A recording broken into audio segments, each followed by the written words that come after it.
Hi, how you doing? Welcome back to the CMS Varsity Esports League. I am Ravish, most Ravish man of the internet. Joining here yet once again, my captain Shoka. What's up with you, Cap? Nothing much. Just glad to be back again for week number 3 of the CMS Esports League. And honestly, I cannot wait to get into this one just because we've got to see some great teams go head-to-head already. And now we're starting to see how the standings are kind of, taking shape, taking form. In weeks number 1 and 2, we couldn't really say for sure who our top prospects were going to be. But now things are starting to shape up.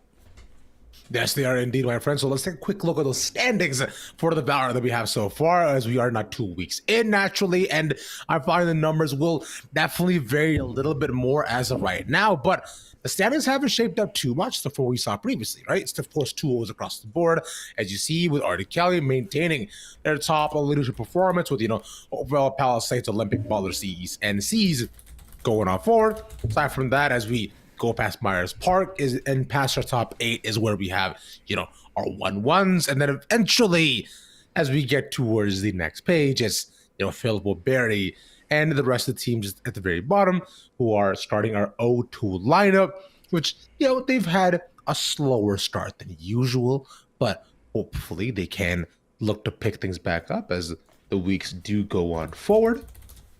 But yeah, that's kind of where we're at, is looking at it. Yeah, there it is, Sela. And there's the rest of the squads, with 3 who have yet to play just yet, being Harding Uni, Independence, and Rocky River. Yeah, and you also got to keep in mind, though, that there are still 8 total weeks of play. So even including today, there's 5 weeks left to really make a difference in these leaderboards. So it's still not set in stone, but we do get a good inclination on which teams we should be looking out for. And speaking of Ravish, can you give us some additional info on the teams that are going to be going up against one another today? There's a lot of them.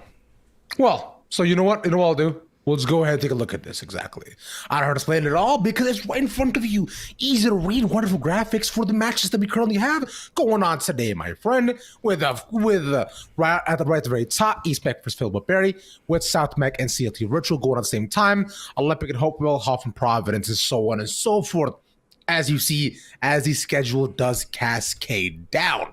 But that is, of course, not it yet, because we will also be having these 3 to close out our entire night, with North Mac and West Charlotte being our final match of the day. So naturally, it'll turn into, the same sort of ride that you expect the CMS League.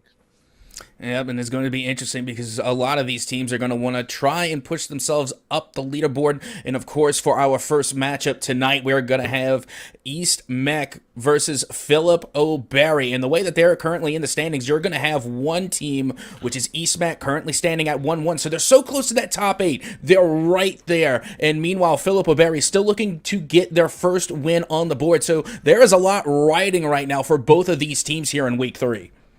Yes, indeedly, my friend. So let's move on and get into our first match of the day for Valorant. Say on Lotus, in fact, the competition so far. One looks way more interesting. Double initiated naturally with the KJ, but we have a Yoru on that side. So very, very fun. Making rotations a bit more interesting. And the Viper going off on the other end too, which is uncommon, at least on Lotus so far. And this has been really interesting because we have actually gotten to see more and more Lotus as time goes on, which is really interesting considering, the map picks and bans, the favorites versus the have-not favorites. And I love seeing Lotus up first just because it is such a doozy, especially for it being the first game of the series. And then more often than not, the decider will be something we're familiar with, maybe like Haven or Ascent, usually being that decider map. But starting things off on Lotus, I think keeps everyone on their toes. Lotus is cool, man. I'd say Lotus has been a map that hasn't really been fully fleshed out yet, too, where it's going to take a while before teams really get a grasp of it, but it's short, it has really tight corners, and how fast you can go from site to site definitely makes it a lot more interesting with the 3-site overall grasp of it all. Meanwhile, on the other end, we've got a battle of 2 big ol' heavies of Ganon and Bowser. Oh, I mean, look at this. How much better does it get? Like, you literally get the heaviest sword user of all time, and then you get someone who is, like, literally weighted down by a spiked turtle shell. Like, honestly, this is the heavy hitters match that I really don't think you can get much better than. I mean, you have the old meta of the big heavy versus Ganondorf, the heaviest sword user in the game, and you can see already that Bowser was getting the step ahead, but meanwhile it looks like EastMac is trying to get the step ahead over Philippo Berry here on this first map of Lotus. Yep, 5 stacked up outside of A, looking to make the entrance as well to this short little door. I believe was looking to be shot out, but there's somebody else behind it. Going right into the corner. That's 2 taken away as it looks to enter A. Omen up top, finding the entrance, has to peek up behind, but eventually caught out by Reaver, I believe that name is. The rest though, as they all look to fall in, it'll be a 4v2. Yeah, and so far, I mean, no surprises here. They went immediately up through tree in order to really get possession of the site here and take control. Meanwhile, it looks as though EastMac is going to try and play retake as best as they can. Philippo Berry, however, are going to lose at least one in the crossfire off the rip, but look down low. It's Davey who was able to get a peek there on Settles. You once again, one more.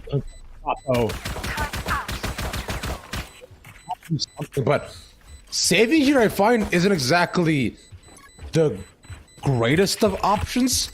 So Poppy wants to try to get one, but doesn't want to give away the Althor. Smart choice. And managed to get one as he leaves. Nice. Yeah, but that was a great starting round there for Philippo Berry. But meanwhile, we're checking back in with our smash match of Bowser versus Ganondorf. And it looks like Ganon might be able to try and mount a comeback here. Not a big difference, although Bowser still with a small lead as now he gets closer and closer to even. But that up smash is going to once again give Bowser a huge edge and a huge smash, giving them the round win, taking that last stock off of your boy from Garinger. Not expecting exactly the timeout so early on in the game, I'd say, but at least we'll look forward onto Hopewell versus Olympic going on the other end. But them also starting off their game very quickly too, and I like the yellow outlines as well. Is these for some reason a bit of comforting nonetheless. Move on into a 4-1 split outside A. Yeah, and you know what? I do like the yellow as well. I like the change of pace, but I gotta say I'm still missing the purple. To me, the purple was the best one that we've had so far. Fair enough.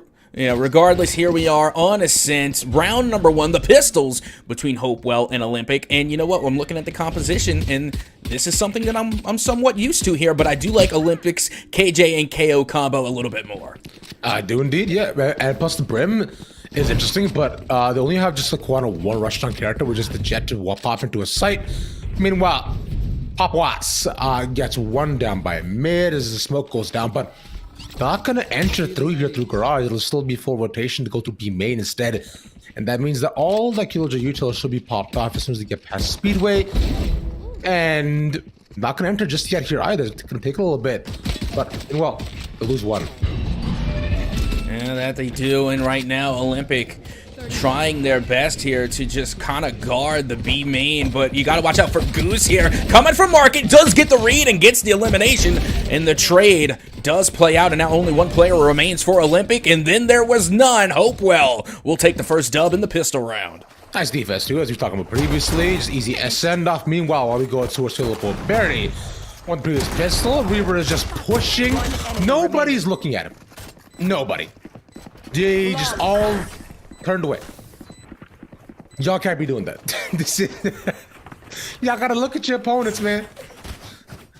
Yep, and once again, you can see the C-Site meta holding true on Lotus. Again, I love playing on Lotus because it is so definitive. There really is no question about what the right avenues are to go. If you can get the spike down on C-Site, the retake is nearly impossible. Notice I said nearly. Never said the full impossible, only nearly. And the Mound is still meta. The Mound will continue to be meta, and right now, Philippo Berry are really taking advantage of that C-Site plant. However, now that we're going into the bonus round, things might get a little tricky for them.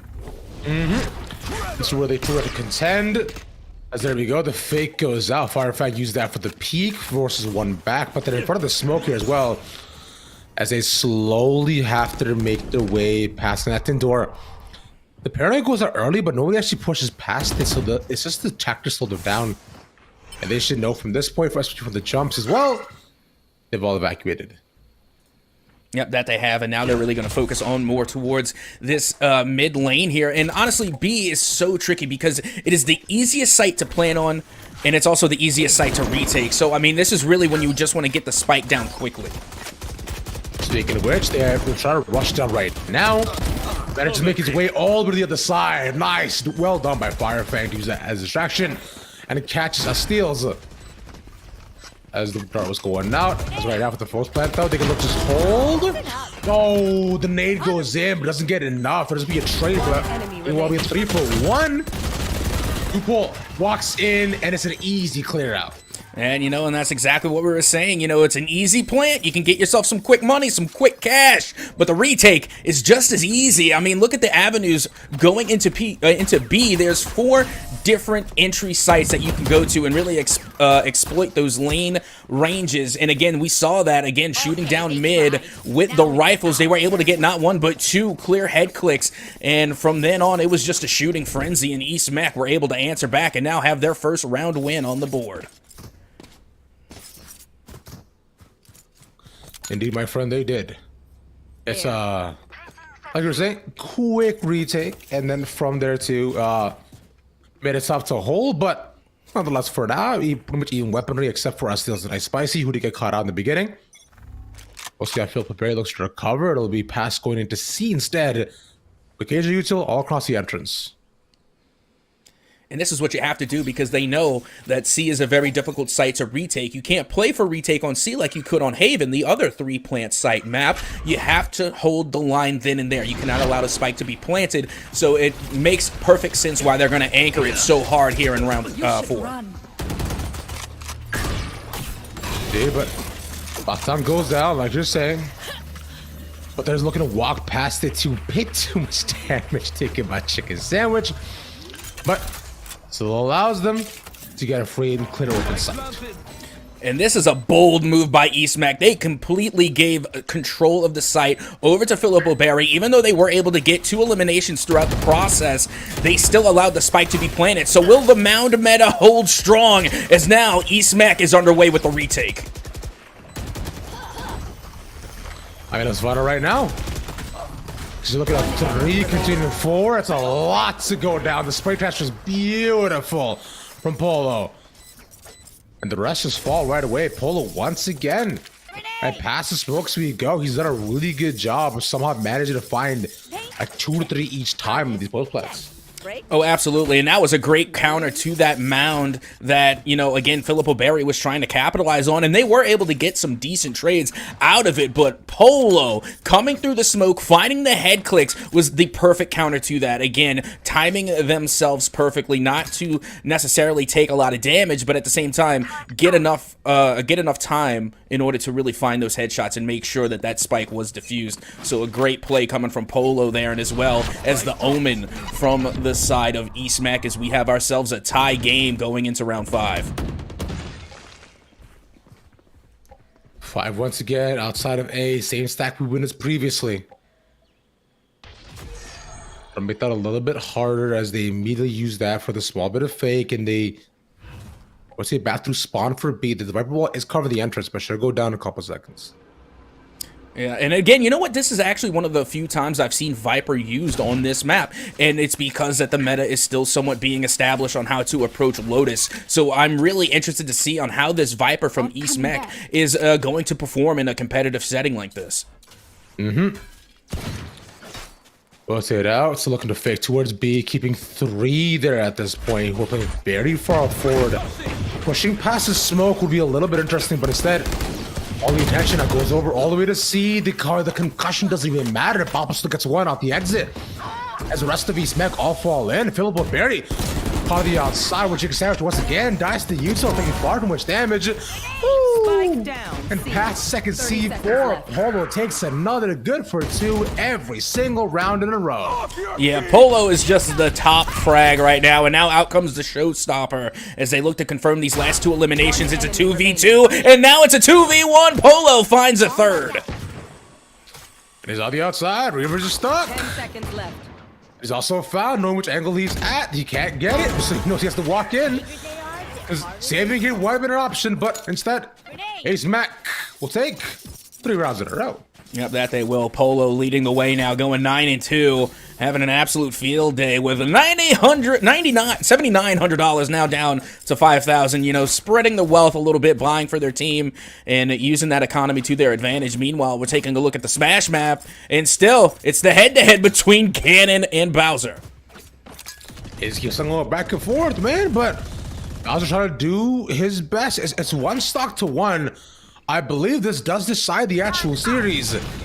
So both of them wanted to take it, and it's getting close, but this could be again has complete stage control. Yeah, that they do, but they're trying to take it off stage, which is very dangerous. Speaking of dangerous, how about Davey shooting through the Viper wall, finding one elimination, and now we have a 4v4 after that trade between Eastmech and Filippo Barry, as now the Seekers are going out there from Chicken Sandwich. Those already was top. We still have one flash player instead, and that's one more gone. Those smokes. Take away from Filippo Barry. That post plan is going to be so much tougher now for themselves as they rotate over, trying to go to B, but they're stopped by the snake bite too and take a ton of damage again. The Viper's player used just for good measure. He's just pushing it past them. Cat, what? I mean, that wasn't a bad Viper's Pit. That was actually the right move. The wrong move was beginning to push the issue there in that corridor. At that point, when you have the Viper's Pit, you have an Odin, and you have the Spike, you are supposed to wait for them to come to you, not the other way around. I got the spike. I mean, they're 30 seconds a bit left. overzealous, which could have been a clean hold. They had the Spike too, but all good, all good. Other way, we all overheat sometimes, and as right now, Filippo Barry has now to contend against a lockdown once again. So now where do they go from here? Hoping to get a couple seconds down. The lockdown should be destroyed as it is just so close. And as it continues to stay up, with one person detained, it's the last person alive, in fact. So they can get in, and they can get the defuse well at the exact same time, not knowing where the breach is. There we go. And you know, you gotta appreciate the efforts coming from Filippo Barry, but unfortunately, it just wasn't good enough. Eastmech, with the counterattack and the post-plant play, were able to win the day there in round number 6, as now we get ready to head into round 7. Eastmech still enjoying this boost of confidence, especially when you're looking at the economy. It is looking pretty one-sided, and Filippo Barry are gonna have to find an answer in order to try and get things back even. Exactly that, my friend, because Eastmech seem to have just taken the complete stronghold in terms of momentum going forward. Because, oh my god, even getting the entry. Look how far Apollo even went just to find him, too. Goes past the fake, and Filippo Barry started off the round with a disadvantage again. And, you know, that's where Eastmech is really getting a lot of their damage done, simply by being able to out-frag. And, of course, I'm thinking of Polo here, who manages to find himself in the kill feed time and time again, as they are really good at getting that first pick and then using that player advantage to secure round wins. Let's see if they can do it again.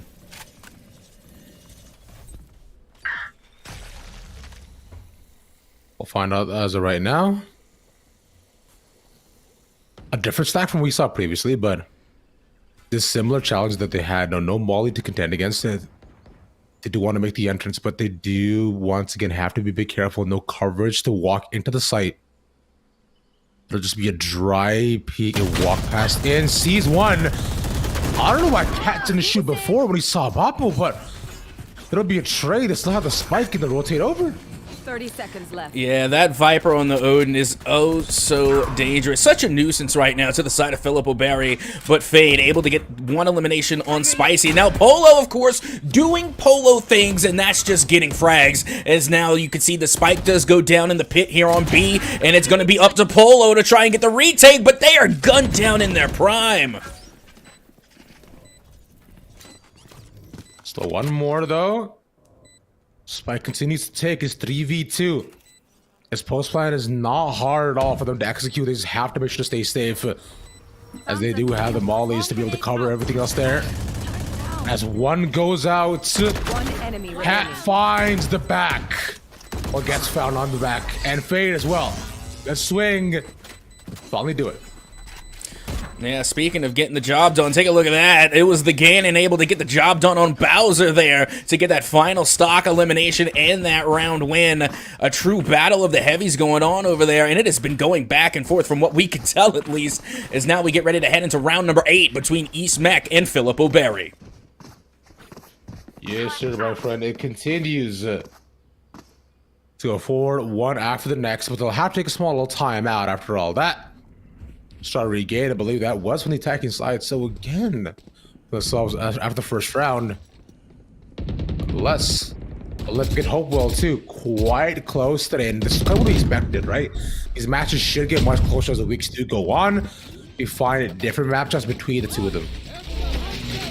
Yep, and out comes the Hunter's Fury just a little bit early here, you know, in round number 8 between Hopewell and Olympic. But if it gets the job done, then, you know, it gets the job done. Meanwhile, they weren't really able to find a lot of success other than being able to really take time off the Spike. But not sure if they're going to be able to come through with the retake, as Spike just continues to tick away. And the retake doesn't look like it's going to be successful from Hopewell. Use the Hunter's Fury early on also means that the lockdown does not get denied, but they have one of their own. Of which two then I look to enter onto the site. Ryan still fine, he walks right into Goose. He whips, they both whip. No! And the rest just stand. It gets caught on the reload.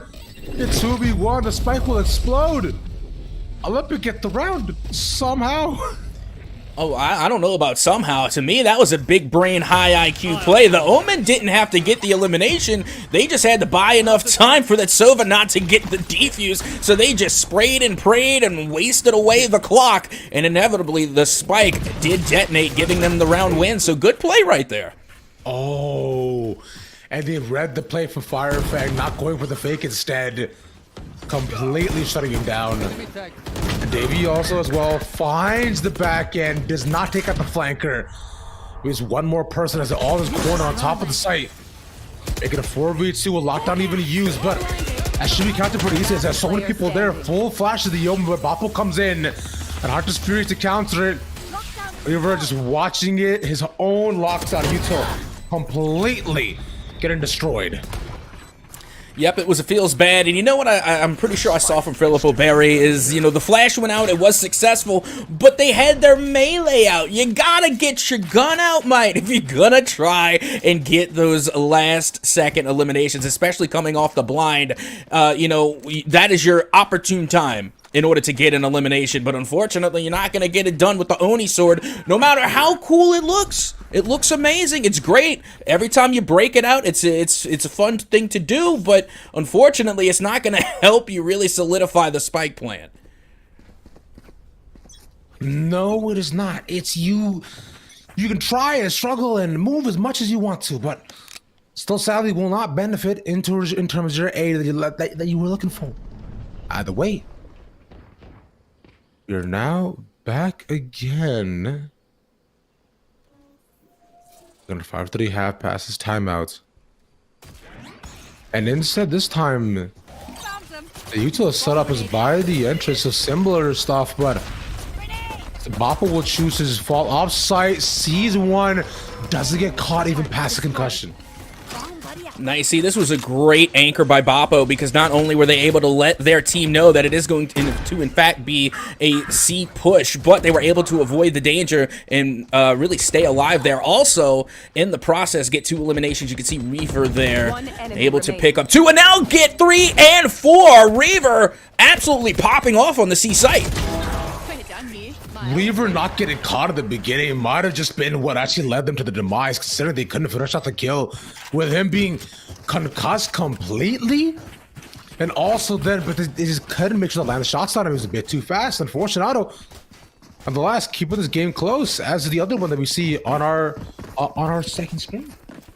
And you know what? Again, it just goes to show how hard the retake really is on C because they had it anchored. They put the Killjoy there. Boppo was there and ready to go, and they activated all the utility that they could. But eventually, they were forced off a site. And once they gave site control away to Philip O'Berry, they were able to once again play towards that mound meta on C, and then use that to secure their dub, and now put themselves only within 1 round of equalizing against East Mech.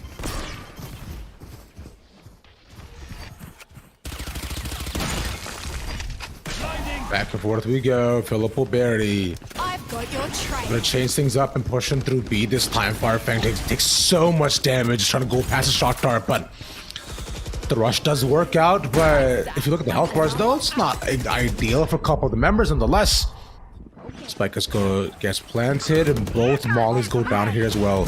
The remote mollies are so good, man. Ooh, no, the Firefang. Weekday comes in, Standing. and one person left. That was fast. Yeah, it was. I mean, again, that's the B site for you. When you have 4 different avenues to entry frag on, it's gonna happen. And not to mention when you have Polo coming in with a showstopper in such a close-quartered area like B with really no avenues to escape, you're gonna get dealt with. But speaking of getting dealt with, how about this Pikachu and Joker match, Ravish? I mean, I'm a fan. Yeah, look at this. The Pikachu was they're pretty close in terms of Joker, and that should be a stock trade if anything. So one more good hit is needed, but yeah, Joker just can't find it. Come on, man. One more hit, you got him. He's so light. He's just dancing around him. Yeah, he really is. And honestly, in the play before, we actually got to see Pikachu go off stage and get the stage elimination on Joker and take that stock in the previous round. Meanwhile, we're getting back here into round number 11 between Eastmech and Philip O'Berry.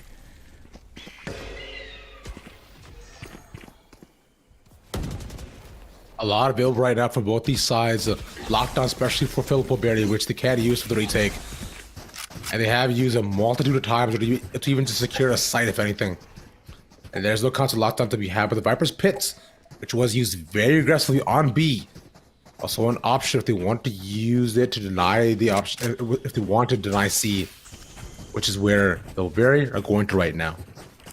Yeah, they're going to try, and you know what? I'm really not surprised that they threw the Viper wall down right around that mound just to try and take it away from them and get rid of that mound advantage. Meanwhile, here comes the KJ being able to call in their ultimate, trying to hold C for their own. Meanwhile, the push still underway for Philip O'Berry. Same situation. All that util just goes down to lockdown as well, completely used just to slow them, if anything. But that was also the job of the actual volleys, if anything, but now no lockdown there as these all enter in dry. They clear out every single corner. There's 2 off site. Rolling Thunder goes in to delay them. Woohoo! Reaver in the corner too with the Guardian. He finally gets checked. Cat takes him out. And it's just the breach left from the outside. One left to defuse on the left side of the mound. Right, Spicy covering it. Spike gets defused. Not seeing Davey. Yeah, and that was a huge round win for Eastmech, but it was an expensive one. Honestly, that was a pricey round for both sides. It came down to the 1v1, so both sides have to purchase again 4 times, especially Philip O'Berry, who was kind of going in on somewhat of a force buy to begin with, are now going to have to go into round number 12 with even less. That's exactly it. Because as the economy continues to dwindle right now for Philip O'Berry, if they lose one more round, that would be it. But luckily, it is the last round before the half, so they don't have to worry about too much. And meanwhile, the push is coming underway from Philip O'Berry, who are going to try the A site this time, looking to get a little success as Davey and Firefang going to be leading the charge here. Slowly but surely making their way over towards Tree, but no real commitment yet with the spike. They're all just hovering around this first entry, but they still have the option to rotate if they want to. They've done so previously. When they put out the smokes, they decided to go through doors. And the early pressure on A does work out. The Viper Pit goes down. So they've done this multiple times where they'll just instead go from A to C once more. And this wall just does cover just barely past the entrance, but not much more than that. The Astral wall, though, from their side will do enough. Same defense once again. And you know, that was actually a great answer there coming from Philip O'Berry, because you see time and time again that the Viper from Eastmech is putting down that wall over there towards Mound. And you know what? Philip O'Berry has walls of their own. This Cosmic Divide is going to be a huge difference maker here in round number 12. As you can see already, Philip O'Berry picking up frag after frag, denying the retake from Eastmech. E-Smack this time, right? They just could not find a way to get on site cleanly. Filippo Berry realizing their overall tendencies, but it is the last one before the half, so hopefully they can take this while we move into the next half. As Wapo manages to find one all out in the open. They are entering on two different planes. 7-5. Switching sides. And Reaver definitely not holding back. 18 eliminations with a KJ. Not saying that KJ is definitely not top frag worthy, but look at Polo, who is the duelist coming from the side of Eastmech. They're top fragging with 16, and they're being out fragged by a Sentinel. That is amazing. That is awesome, and you love to see it. Reaver having themselves a day right now. Yeah, that is impressive. Also top fragging the Killjoy too, which Polo was doing pretty well. We were just saying in the rounds that they were winning, right? Managed to get at least 2 to 3 every time, which is an impressive feat of his own. From the left to the lead, they're now wondering and thinking, okay, can Filippo Berry make it back in to this game? One pistol will be all it takes. Well, let's see if they can do it here. Eastmech now on the offensive side of the spike as they have an opportunity to start things off on the right foot here in the second half.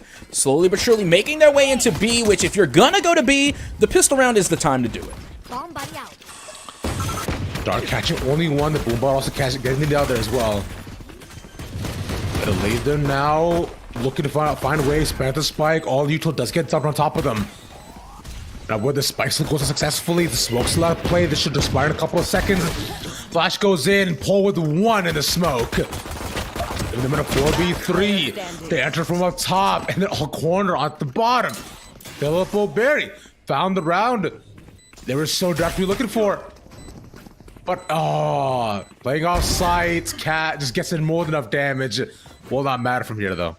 I mean, it was a good attempt. It was a good try. But at the same time, there's a reason why I don't like being on the offensive side, and it's because of the retake potential. And we just saw it executed from Filippo Berry. Doesn't matter if it's a rifle round or a pistol round. The retake is just too devastating on the B site to really try and go off the rip and just plant it on the first try.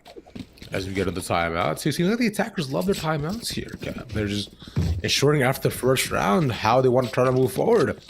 Previously, it was Filippo Berry, not Eastmech, who started to use all of theirs.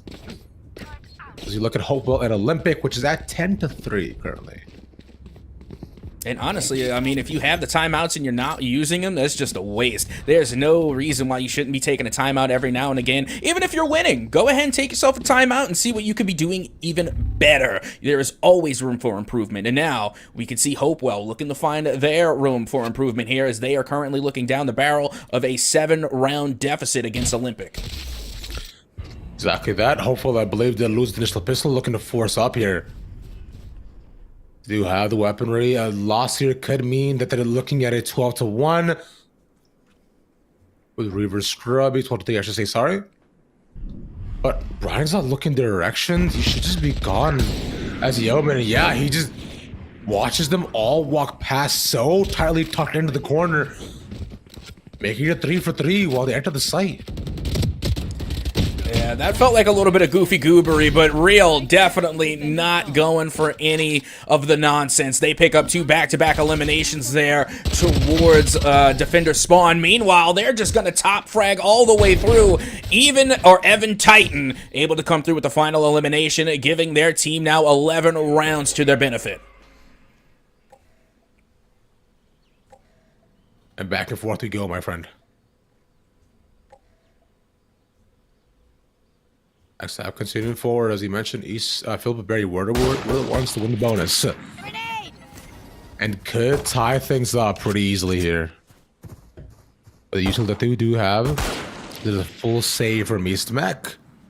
Marshall Kid does not find much here, but Barfang looking to set up the pick. Yeah, and look how much slower things have gotten. The pace of play have just gotten so much more cautious on the side of Eastmech, which is almost completely different from the offense that we saw from Filippo Berry. A lot of fast break plays and a lot of aggression, but so far, they're trying to slow things down, and I don't know if it's going to work, especially when you're trying to take C. Fascinating. Only a pistol is needed and our right clicks to finish things off. Available Barry, keep most of the members alive. Last thing is here, too, they can carry their actual weaponry over, but you don't want your bonus weaponry here, so they have their Buckies, their Marshall, the Sheriffs. Eastmac should be set up to win this one. Yeah, they should. I mean, when you're looking at the economy here, it's definitely one-sided. But with that being said, you know, you do have the rifle round coming from East Mex, so this could be the opportunity that they need in order to keep their lead, as Philip O'Berry has closed the gap, and we find ourselves for the second time in a tie game. And you can see the spike. Looks as though East Mex is going to try for C yet again. Silver set up so we witnessed previously. Instead, this time the turret is in right up front of where they're looking at stars to go down by the defense, specifically that gravity wall should slow them down from entering the site. As a drone doesn't catch much, Polar walking blind, a flash shot put out and a shotgun. Meanwhile, to take out the rest, Ice Spicy moves away in the corner, takes out 3. Nobody even actually manages to see him. He's still there, chilling in the back.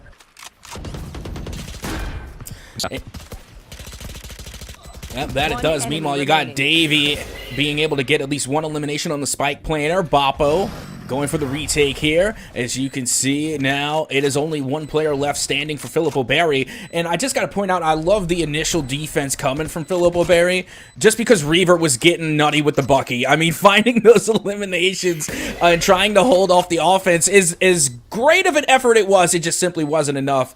As now the spike continuing to take away here on Philip O'Berry. And I think East Mech might get their round win here in round 15. Indeed, lead. Yep, it's a spray through on pure intuition, knowing that we'll be looking to defuse. East Mac, on advantage, wins it out.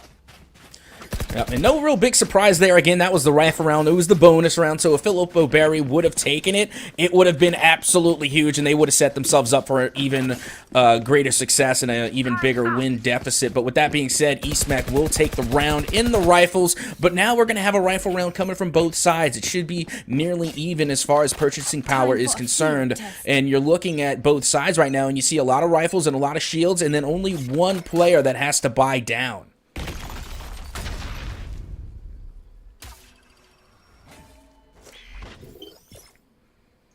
Volume light, not gonna catch any information.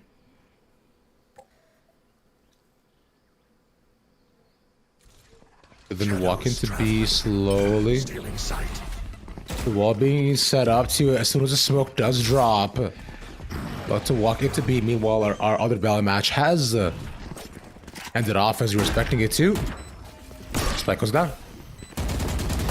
Yeah, and you see, I'm wondering if they actually knew that was the Yoru clone, just to get it out of the way, maybe, but that's somewhat of a free blind. Regardless, is going to be the retake now coming from Philip O'Berry, as they do manage to find one thanks to the kill feed, and Reaver will be up next. Polo now sends out the boom bot, and they do find, I think, maybe a little bit, as the Hunter's Fury is now underway, and it looks like Philip O'Berry might be able to come through with the retake, as now it's a 3v1, and the spike will be defused. They get it to half previously, and if the rest of the team goes up to just check them, Eastmec not prepared at all for that to happen. That's an immediate retake back, and because they invested fully up in the round, it'll have to be pretty much kind of a broken bye here, I believe, from Eastmec. But for the rest, yeah, Phil Berry is chilling. They kept almost everybody alive. I mean, I'll give East Met credit. That was probably the longest they were able to get the spike to tick down on B before the retake came through. But at the end of the day, when you plan on B, more often than not, the retake is coming. But with that being said, looking at this smash match over there in the top right, and you know what? I think I'm pretty interested to see Marth take on the Inkling as they get that round win with a 2-stock advantage. Man. I haven't seen a Marth in quite some time, but I do indeed like this setup. Nonetheless, it'll them where there's one to be taken away, but it's 8 still, which is one being gone. They have lockdown on both these sides at Viper's Pits. They could use the Yoru ult to inquire for where they're all acquired, where they're all kind of standing, but Aside from that, East Mech playing very far back. Yeah, and you know what? I think they might be going for a deep fake here just to try and lure out a rotation from the side of Philip O'Berry. But Philip O'Berry, they're not budging. They are a very stubborn bunch. They are over here on A and have yet to move. Meanwhile, the spike making its way very quickly over to that C site.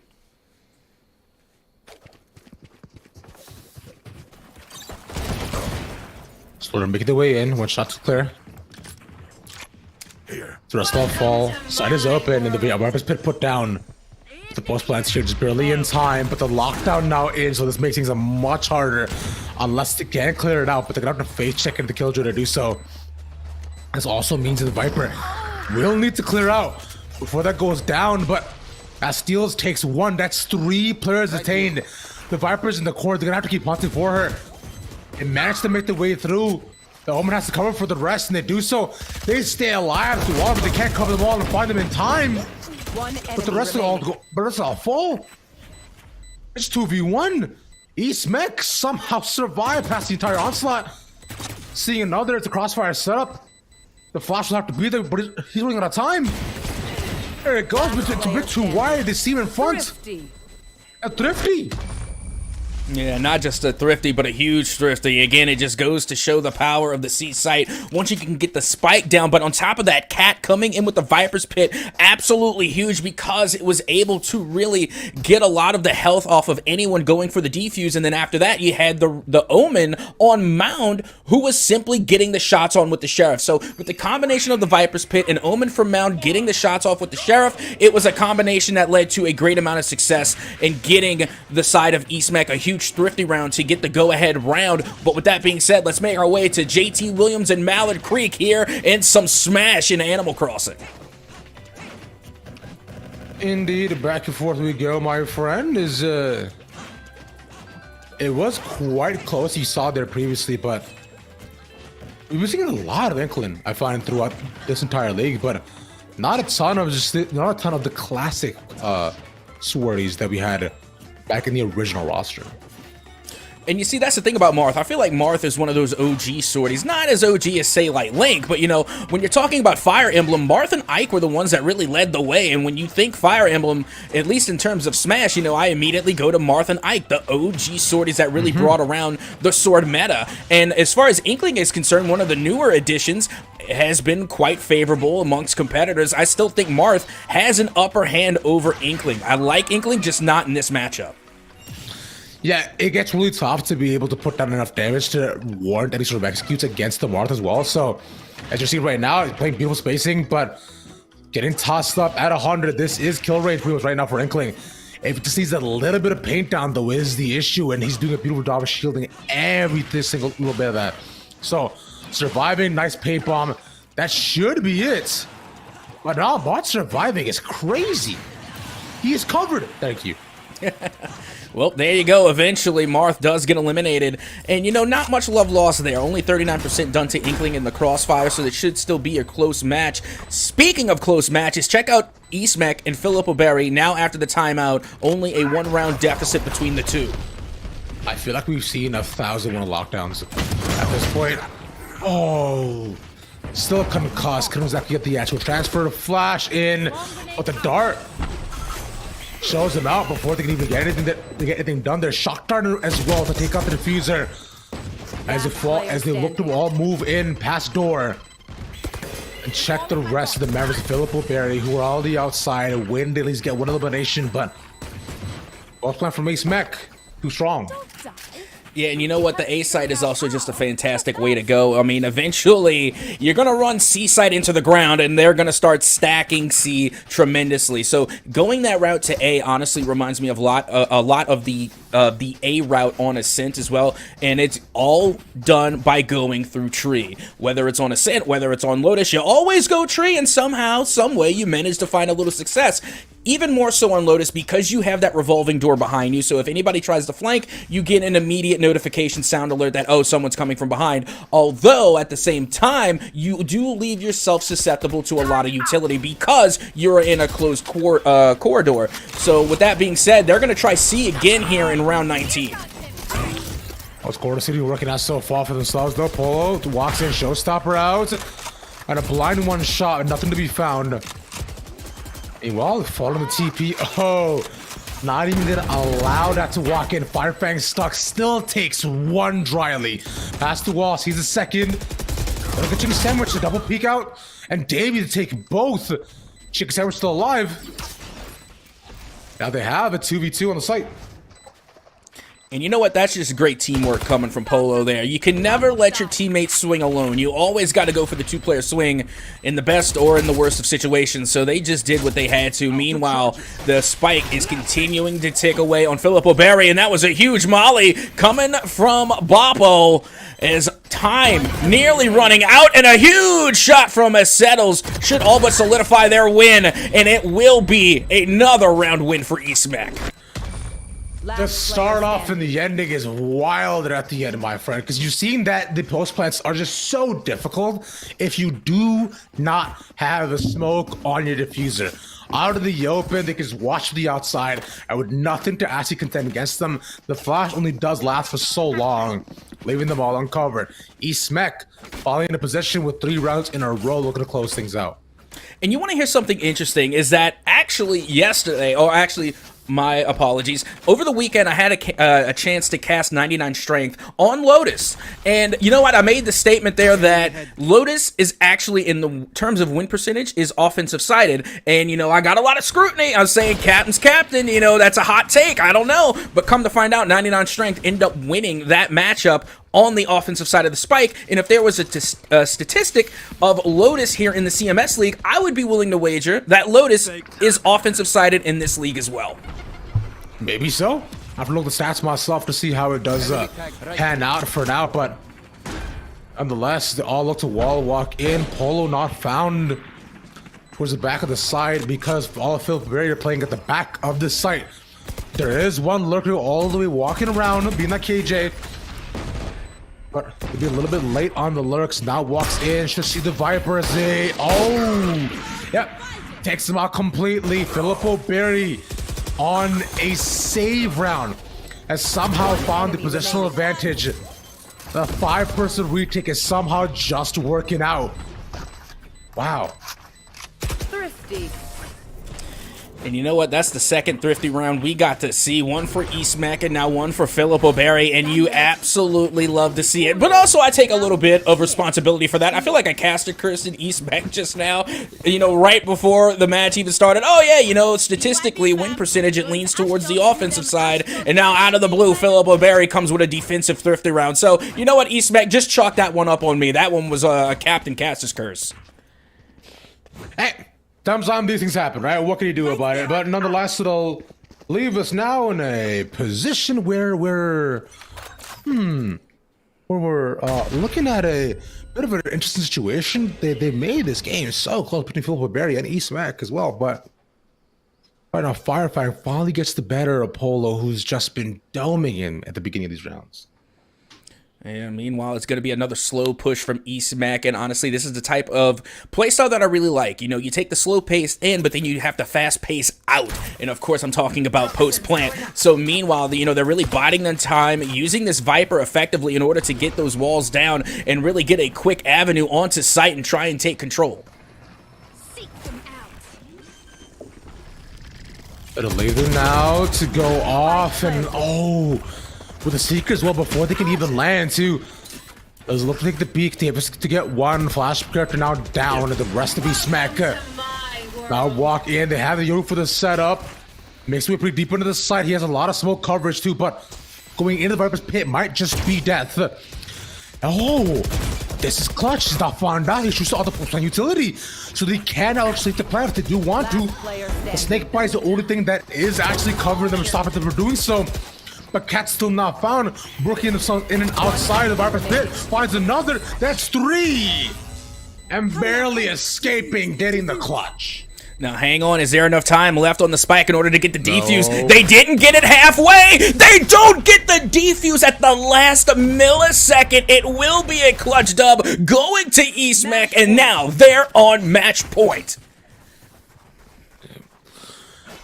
Incredible.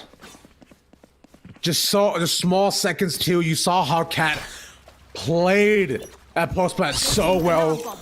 bobbing in out of the Viper's pit. And the snake bite as well, just to deny the consistently just deny the threat of having it be half. Because if it was, and suddenly we're looking at a whole different scoreline. Now it's not E-Smack. Yeah, Cat was definitely the MVP of that last round, not just for getting the Viper's Pit down successfully and then also being able to buy enough time, but I'm still just completely impressed by that snake bite that they managed to line up, because you could say, oh, you know, they practiced that sight line, but I'll be honest, I did not know about that lineup, so that was a fantastic snake bite coming from Cat there. Worked out beautifully, and even as right now as well. He's gonna just sneak on out. Finds the info for the post plat. He's gonna stay around here too. He only has a stick. Oh, he switches it up. Gets two by the end, but Paul equalizes both duelists doing their due diligence. Still making it 3 for 3. A lot of opportunities for Philip Berry, but most crucially, they do have the actual smoker. Being that Astra to cover for themselves. David with a nice little shoulder peek. Like a 1-for-1 snake bite to go down, but with no smoke there, actually presents no real threat. Gets it at half, but now this is what makes it tough. E-Smack to close it out. Yep, I'd hate to say that Captain called it, but you know what? The mound is the meta. I hate to break it to you, and we just saw it there live. But now, let's make our way over to some Smash as we get ready to see Rocky River take on West Mech. I don't know if I've seen a ton on a West Mech just yet, but I believe, considering we have all the 4 directions, I just want to see which direction is superior. Well, you know me, I'm a huge fan of Kid Link. I think Kid Link might be, well, not even might be, I'm pretty sure Kid Link is actually S-tier character selection, and in my opinion, the best sword user in the game. So I expect a lot from Mage Lord here in this, what I assume to be the first round between these two. Steady of 8. Just continuing on forward. Yeah, I think young Link, just doesn't have the reach to get up on top of the ledge. Gonna leave him a bit stranded. Yep, it's feel bad right now for Incineroar. As well, it's not really a feels bad for them. I guess it's a feels good, but they're on the receiving end now of some pretty heavy damage, but they're going to answer back regardless off stage in order to try and ride this 1-stock advantage all the way until a 2-stock. Slow 137 too. Younglink should be able to kill it from here. In fact, but the thing also with Incineroar is that he's a lot of his whole big old moves also might end up hurting him as well. So, just that trade-off too might not be worth it as of right now, though. Not able to find a single hit on either. But Young Link also can't find the finish. There we go. Yeah, and you know, it's because Incineroar is such a beefy character. They can take so much damage, and all the while they can slowly take a lot of damage off of their opponents. But honestly, it was a good look on Mage Lord there just to hold them within that 15, now 30% damage. While trying to take that first stock, and now you can see at 2 apiece, we're back trading blows off stage.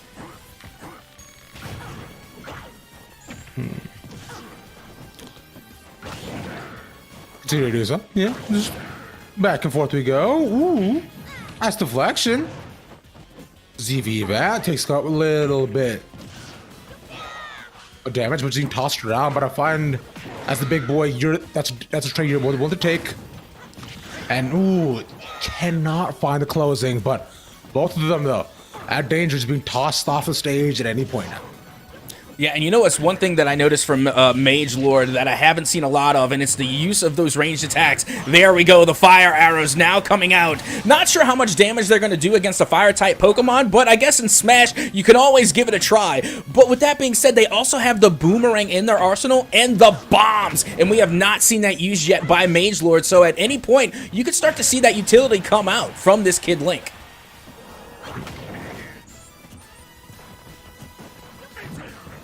It could be though. At this point, Killing's doing his best, just being a dodge round. 151, over to 60, almost has it. But the big boy move just lands. But still, the percentage remains in favor of Incineroar for now. Yep, that it does. And meanwhile, you can see Mage Lord really trying to keep the distance between themselves and Incineroar, but they get caught with the back throw again, and it will be the up smash trying to land, but can't get it to go, as now the up throw does find its mark. Man, Youngling's sword is just too small. Even saw he tries to do, like, he tries to get the sweet spot in terms of sword up top on Battlefield, but his sword doesn't even reach the platform cap. That just sucks. I mean, like, as a sword, you just gotta do something. And you know, I'd hate to say this about a sword user, but it literally is a double-edged sword for Kid Link to have such a small weapon and a small sword, because like I said, they had that utility of the boomerang, of the flame arrows, and of the bombs to force your opponent in closer in order to deal even more damage with that sword. So again, when you're playing as Kid Link, you really have to utilize all of their advantages. Meanwhile, it will be Mage Lord to take advantage of the up smash to get the final stock off of Incineroar and get that round win. Yes, they do. We end up closing things out, too. That's another couple of games on the way. But remember, we've got a whole lot more games to go, so y'all stick around. We'll see you back in a bit.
Hey, homies, what's up? Come on back. Hope you had a nice little rest. I know I didn't. I'm Ravish. That's Cap. Let's get into it. Yep, as we get ready to get into our next matches, we already got to see some pretty good ones, I gotta say. It was getting down to the wire there. You know, we got to see one on Lotus, one on Ascent, and of course we got to see several Smash matches. So as we continue on today, we are getting ready to head into our next matchup here. Yeah. Yes. Yes, sir. As we have it right in front of us, you look to walk in. It's an Icebox, in fact. We have, of course, the E-Girl duo, naturally, and along with Rory's Heart and Eretz Hay, with two more colleges, heading on in. So let's see what we can experience, my friend, for our third match of the day, which will also, of course, be having Valorant Smash going on too. Yeah, and these are actually some familiar faces. Of course, now we have South Mech, as we've gotten to see East and West Mech so far. Now we're going down South Mech. And also we have Virtual as well. These are teams that we've got to see last week, and now they are coming into this week, both currently sitting at 0-2. So both of these teams are going to be looking to get their first win on the board in this series. Yeah, both of them hoping that they can finally rise up in terms of standings, like you were saying. And as you already mentioned too, you know, the standings should look to shape out and be more fleshed out as weeks do go on. And this is one of the ways to do it. South Mech, Virtual High. One round to start it off. On Icebox too, which should be nice. I was in a city previously, and it rained a bunch, but it wasn't as cold as I wanted it to be, I would say. I like the cold. Honestly, Icebox is my favorite map, so I'm more than happy to be here. And of course, on the both sides, we have Vipers. Meanwhile, that KO is taken down immediately, as now the doggo goes out as well, and it's going to be a full push coming from Virtual High School, but South Mech is putting up quite the fight. They are just they are just a 2 for 2 by the end. A double peek onto Rory's Heart will mean that the defense of South Mac does get dwindled down one after another, seeing as the final. But Alice somehow makes his way up top onto Nest. As they're battling between just surviving with the two different healers, the final shot doesn't actually land onto the KJ. And the wall that's set up to just denies them for the plant completely. Ali goes up, finds the shot, and what was a 3v2 now leaves them in a 1v1 with almost no health. Gladiator to go down. South Mech wins it out. Oh my word. Is it possible to play a retake without the spike being planted? Because I feel like that's what South Mech did. They didn't even allow the spike to get planted, but yet they gave up control of the site. They gave up control of A, and then they came back and reclaimed it, all without the spike being planted. South Mech played that first round pretty effectively considering how slow pace it was. Continuing, yeah, because it was interesting how Ali actually lived for so long too, bobbing between getting the checks, finding info, and not getting punished for showing his face in front of 3 different people somehow so often. And even managed to wake back up on the next, up top in front of the turret, and then down again. So just oodles of information. Virtual High School could not hide at all. Yes, me much likey the oodles. especially of information. Meanwhile, we do see the side of Virtual High School trying to take their chances onto B. Somewhat of a split push. You got 2 over there towards A, but the bulk of Virtual High School is going to be over there towards the B site, and Ale is going to try and hold it down with the KJ by their lonesome. Don't want to fall just yet. They do pull the rotations over to B instead by just the shots that go down. But as the A side, they actually do want the Viper's wall is around. And Spike is going down. There we go. They pulled everybody off.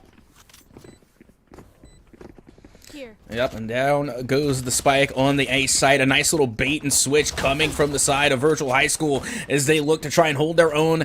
Only with classics in hand, you know, if they're lucky, there might be a pistol on their side as the ice wall goes up and the retake comes in, going above and beyond. E-Girl Imposter gets gunned down like a game of duck hunt, shot clean out of the sky, and South Mech will successfully come through with the retake here in the post plant. Nice. Recalling my bot. South Mech come back once again. There's the bonus, so it actually makes sense, but pretty much just playing full retake at a certain point. It's almost like they plan for this to happen. Sorry. Them just all falling off so quickly. I mean, technically so, but hey, it worked out, right? Yeah, it did. You know what is very interesting? It's almost if it was planned out. But regardless, we are now going into the bonus round. South Mech has an opportunity to take a huge lead here, but Virtual High School is going to get their first full bye. So it should be interesting to see how this round plays out. Meanwhile, we got Sephiroth going up against, I mean, I know it's Ness, but I forget what their, Lucas, is that their name? It's Lucas, isn't it? Am I right or wrong? I mean, that I believe is Lucas, my friend. Yeah, Lucas is the big boy with the Jimmy Neutron hair. Okay, So that makes sense. it's the same fighting style as Ness, but you know it's like a different character, but it's still the same universe. Plant the spike. I mean, you could say that about every sortie from Fire Emblem. They all do almost the same thing. Except your boy Roy. Roy hits different. Roy does it a bit different. Well, so I guess like Paramithra is a little different. Violet's also quite different. But all the originals are the same. Oh, absolutely. Meanwhile, we could see that Virtual High School is going to try something a little bit different. Instead of sticking to the same old, they're going to be rotating all the way back around to the B site, but keep in mind that KJ is there with all the utility in hand to try and anchor down B site once again by their lonesome.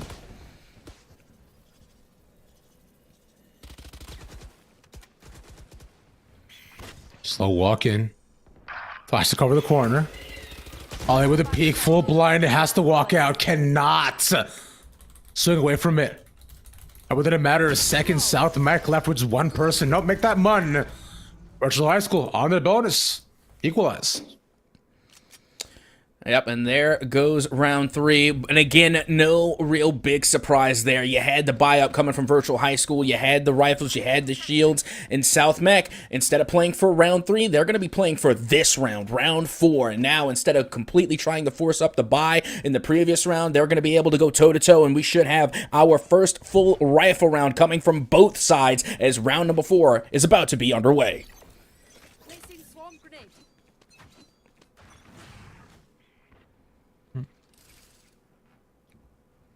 Interesting spread. It continues to be the triple stack by A, but I think with the KO pretty much as a floater between the two of them.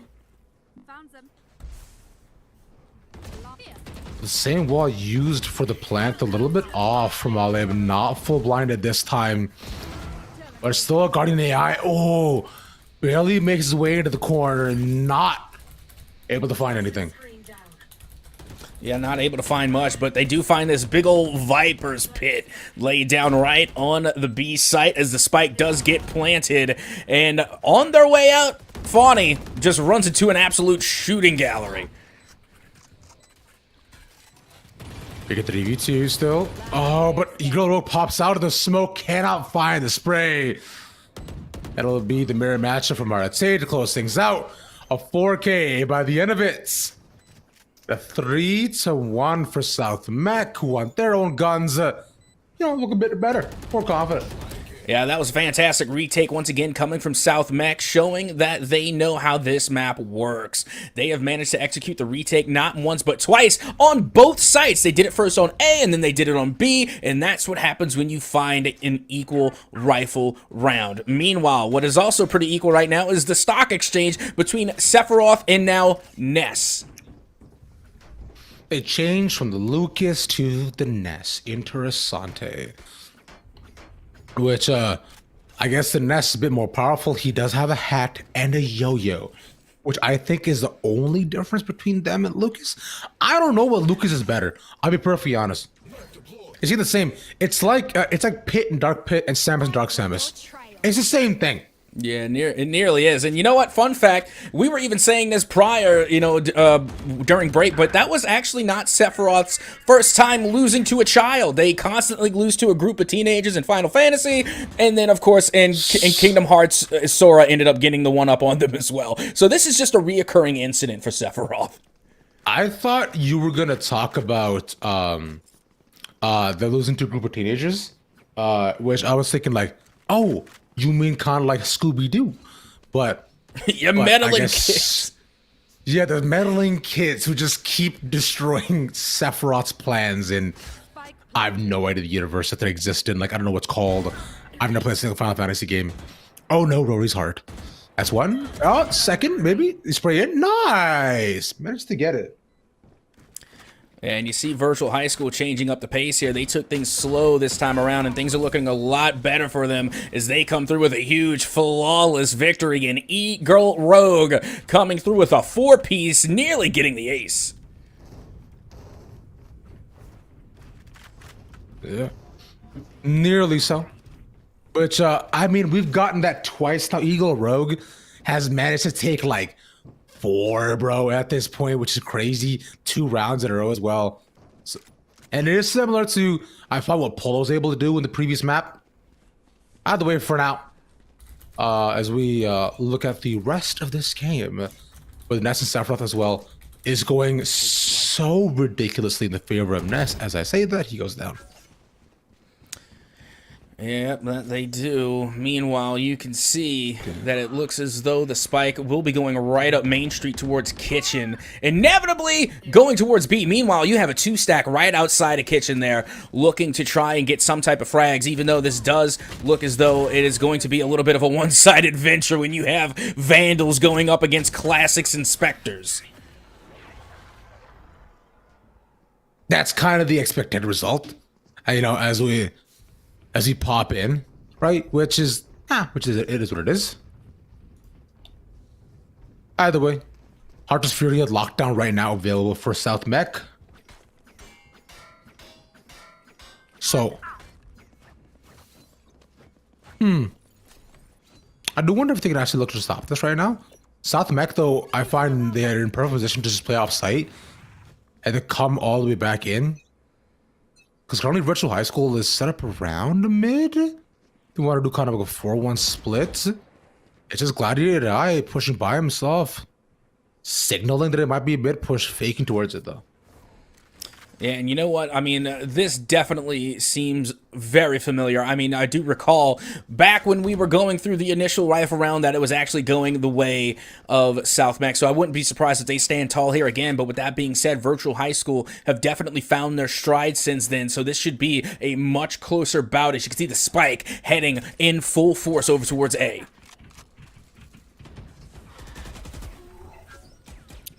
Still low. The good little doggy finds the info. The person behind back underneath vents. No, but he's ducking out of the corner. Oh man, RT wasn't able to survive. The gun was unfortunately peeking out. You gotta face a little bit towards the side for that one. Catches 1, stabs is 2. Hard for you to get put out. It's on Jewel to get peeked up top, and that's a lot. And for not just you gonna pause. Havoc could stand immediate elimination, but that's it. 4K to finish it off again. Yep, that they do. And now you can see South Mech are able to reclaim their lead. And you know what? It was kind of, what I was saying prior is that the last time we had a full rifle round on both sides, it did go the way of South Mech. So once again, once the full rifles and the full shields are on the board, South Mech managed to reign supreme and hold down yet another round win, going towards their favors. Now we head into round 8 in virtual high school. Now have to try and answer back.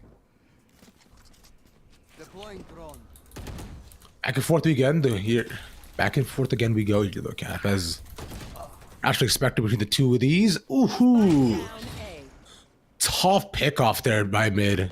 With South Mech finding some momentum and immediately deciding that, you know what, maybe I want to stay alive. So it makes it 3v3. They could have checked Gladiator Eye. Rory's heart definitely heard him. Didn't want to give away the corner position. Instead, seeing if they actually do match to check him. He has both flashes. They could just do this. Yes, sees RTA. Interesting. Yeah, and once you see that Viper wall go up, it's going to be all about the rotate now coming from South Mac. Dude, they do not want to push against that type of scenario. Again, having that Viper wall down knows that it's not going to be there on the B site, so they might have an easier time on B. Now they're just playing a little bit of give and go. They're playing some cat and mouse right now as they are just constantly shifting between the mid and A lanes. As you can see, South Mac does call in their Sage ult to get them that player advantage. 4v3 now in the favor of South Mac. Wall is up by the entrance. They have to walk in. Nice shot up top. Doesn't get Arte. Somehow, literally 1 health. But that was definitely a dome shot. If them are 4v3, South Mac. They have the Hunter's Fury. Is if you get a heal back up, but they'll make the entrance. 2 up through vents and 2 down below. That's a 1-for-1. But they have to clear out the rest of this. As soon as the wall does go down, there we go. They see it. Jewel right in the O1. And it is just the Sage left. Fawny has to check them. They get it to half, but Arte's watching. Yep, and that's the way you do that. That's how you execute a retake. You have one player, especially when you're in a 2v1 advantage. You have one player go and stick the defuse. You have the other who's just going to watch over your shoulder. Perfectly executed, and let's be honest, Fawny was 1 hit anyway. Not sure if they had enough time to get their heals back, but regardless, it is going to be a pretty sound win there for South Mac. Once again, holding down the A site to near perfection. Placing swarm grenade. Placing swarm grenade. Placing The high-low formation, man, just works out so well. And even then, it was past the coverage that's going down. You're thinking that, oh, there might not be much more you can do. Cabbages go out, they go up on top of 2 to find the info nobody by Nest, and his ally is found. We get Russian past mid, clear out the closed corners. Eagle Imposter takes 2 down. swarm grenade out. They're instead looking to walk in by themselves. Spawn cleared out. And now South Max is a little bit worried. 3v5 of the post plan is still a little bit tougher. Oh. And now only 2 players remaining for the side of South Mac. Virtual High School looking really strong here in round number 9 as they do get the spike planted on the B site this time. And you know what? I don't blame them. They were shut down 2 times in a row over there on A. So now they're going to give B a chance where they have found a lot more success.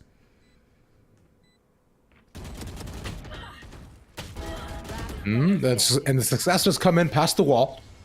But it is the unfortunate reason of just 2 being caught out so early on will just mean that they can't do anything else there too, especially when you look on the defense. Numbers dwindling and no trades to happen. Virtual High School. Find a good start off, still just 1 round off from making these even. Yeah, and right now you can see in this match between Ness and Sephiroth, it's anything but even, but you can see Sephiroth starting to answer back, but I don't know. I think Ness's yo-yo might just be a little stronger than Sephiroth's sword. I want to try to agree with you, but How about here's the now? thing. Well, here's the thing. When you have more lives than the other person, I feel like you have a small advantage. But also, there was an old vine about the yo-yo man that he says, the yo-yo man said nothing. He just kept on yelling. That's nice. Wiser words have never been spoken. by the way. Meanwhile, Sure. South Mech, they do manage to get the plant down, or rather, my apologies, that was Virtual High School. They get the plant down behind the ice wall supplied by the Sage. And now it's about the retake from South Mech, but they're already a player down. Unfortunate position to be in. No, but to get taken down. Peeking past the yellow. And with even Ellis now taken away, they're stuck behind the wall. They can't do anything else. A flawless for Virtual High School. Seems as though they finally found their stride at the site they wanted consistently. South Mac can't contend against the fast aggression.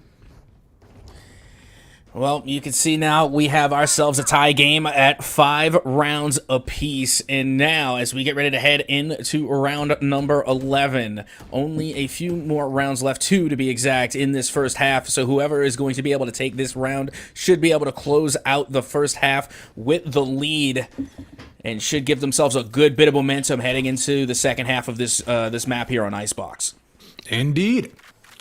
2 rounds in a row could go definitely in the favor of either side here. Virtual High School having the momentum advantage and the ultimate advantage, in fact, here as well. Viper's Pit, Blaze Storm, and even the Hunter's Fury. Could use that if they want to use that early to clear out the entire sites and push them back. But it seems though the only thing they need to push them back is just showing the early face early on. Oh, RSA catches the info, Ellis can't. If you get the trade off there before the wall goes up. And now they have to watch them walk in. The dart will ping Rory's heart. Force reposition right into Eagle Imposter. And same situation. 2 go down before Virtual High School can respond. And you know, this is a fantastic time to use that Viper's Pit, just so that way you could try and secure a win here and get the go-ahead round over South Mech, as not only does the Viper Pit, but the spike goes down as well. Eagle Imposter goes up high, gets 2, and then gets gunned down. And just 3 ups to left from there. 1 person left. Can RSA can actually even do it into the Viper's Pit? It seems improbable. Because you're thinking that, you know, South Mac might have met their match finally.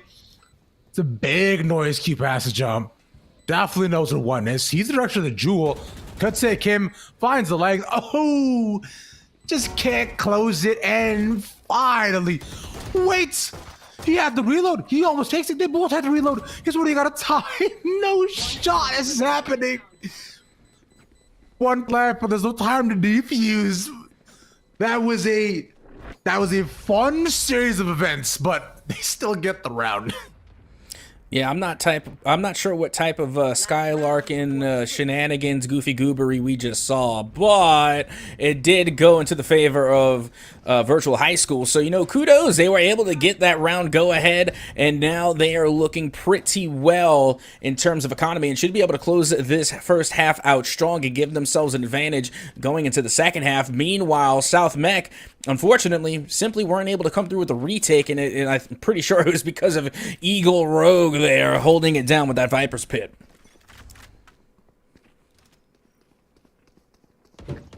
Viper's Pit a bit too good, right? All that coverage is the reason why she is the essential on Icebox. Put in Trailblazer out early, only catching the info onto 1. Wrestling off of it, but Eagle Rogue is taken down. Still be a trade, not having a Viper on attack isn't the worst of things, but that means you're not looking for any sort of cover you can find. Nice res. Finally up to 5 they go. South Mech has lockdown here though. I mean, they do, but at what point, you know, do they really need it? Clearly that, you know, right now, Virtual High School is just fragging out, getting the head clicks, getting the eliminations, and of course, getting rid of some of these ults as well. And now Eagle Rogue getting a piece of the action as they will get a 5v2 advantage, and the spike has not even been planted yet.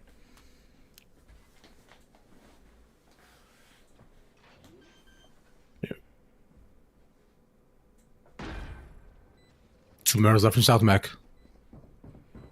Hunter's Fury could be big here. Roy's Heart take the swing. Oh, finds 1. It's a good positive start, but needs 2 more to even try to get the res back here. A possibility to happen, but oh, that gets immediately shut down. Stabs last one up to live. They should know where he is. gonna get checked. He's gonna get stopped. Let me a team ace. Reversal High School, making it 7-5. Yeah, that they do, and that's the way you want to end out the first half, getting a team ace for the dub. Now going up 2 rounds against South Mech, but meanwhile, you take a look at this, we're going to have a Byleth versus an Inkling. Now, I think Byleth is absolutely OP, S tier.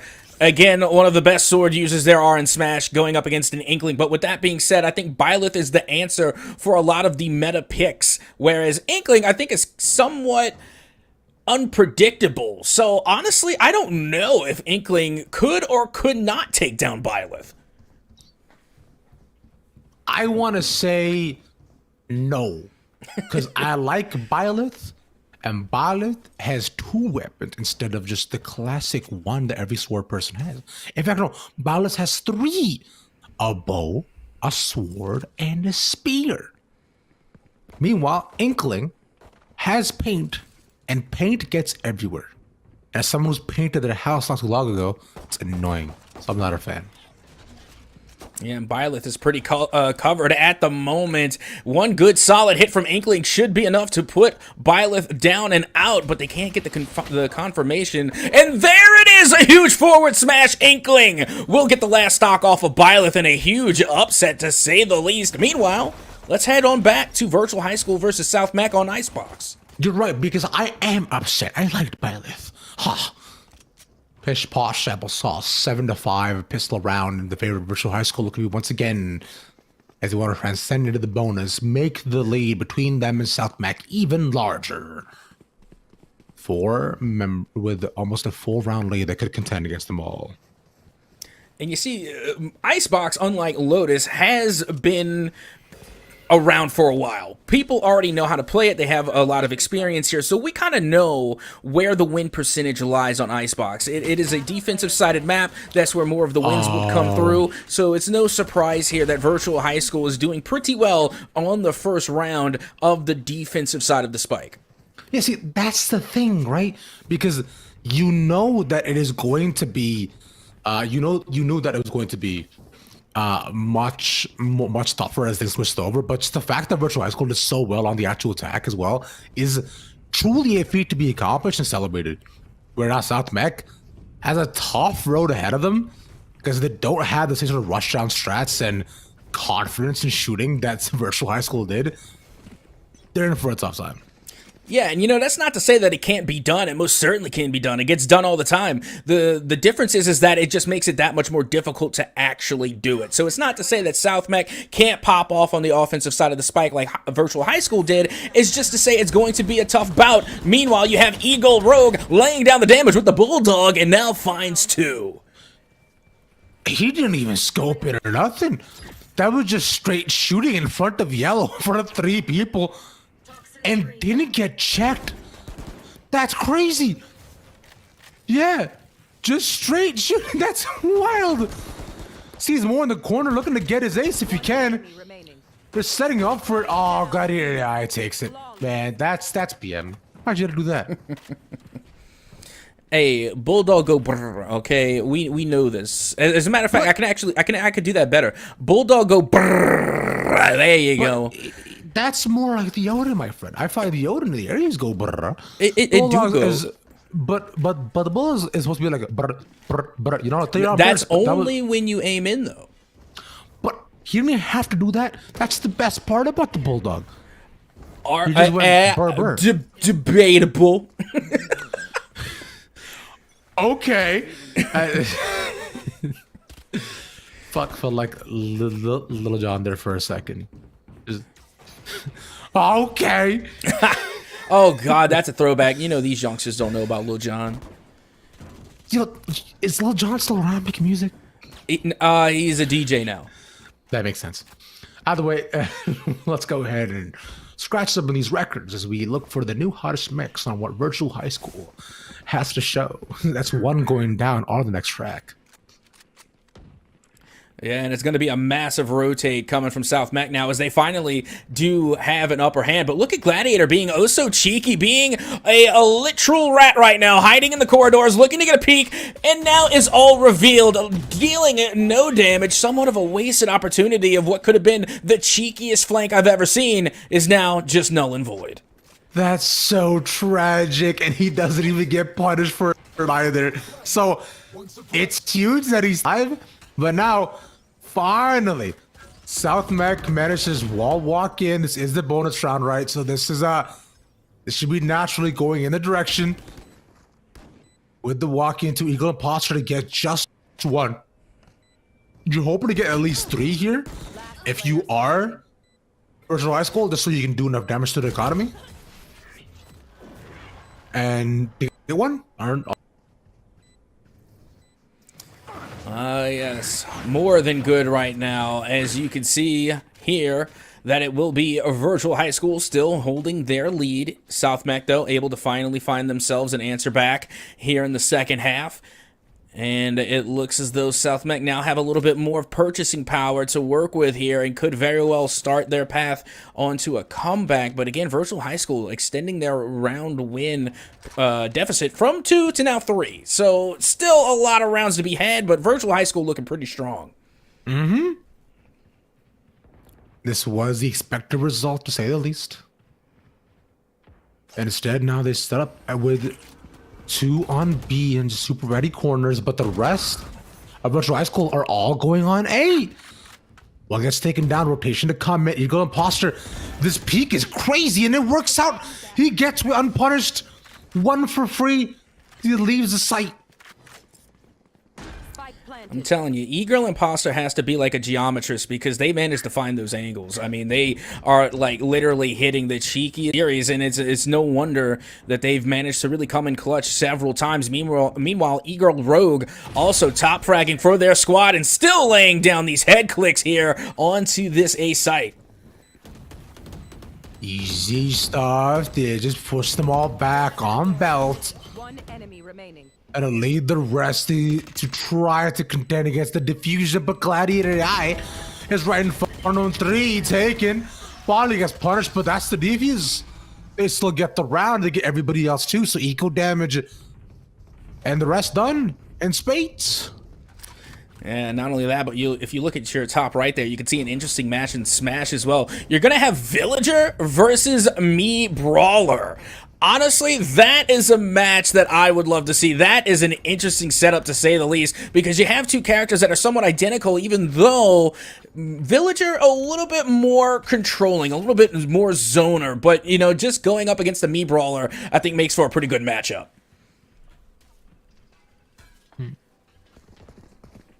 I think Villager's fun, but again, like I said, Villager's doing the most to get half his moves down, bro.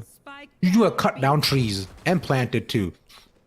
But Eagle Roll right now has easiest time on the world. That is technically a mound that he is going on top of to get the peak all the way down C long. Leaving in the open, still getting one more. Oh, that's 2 to be immediately flushed out. I wonder if this guy can get one though.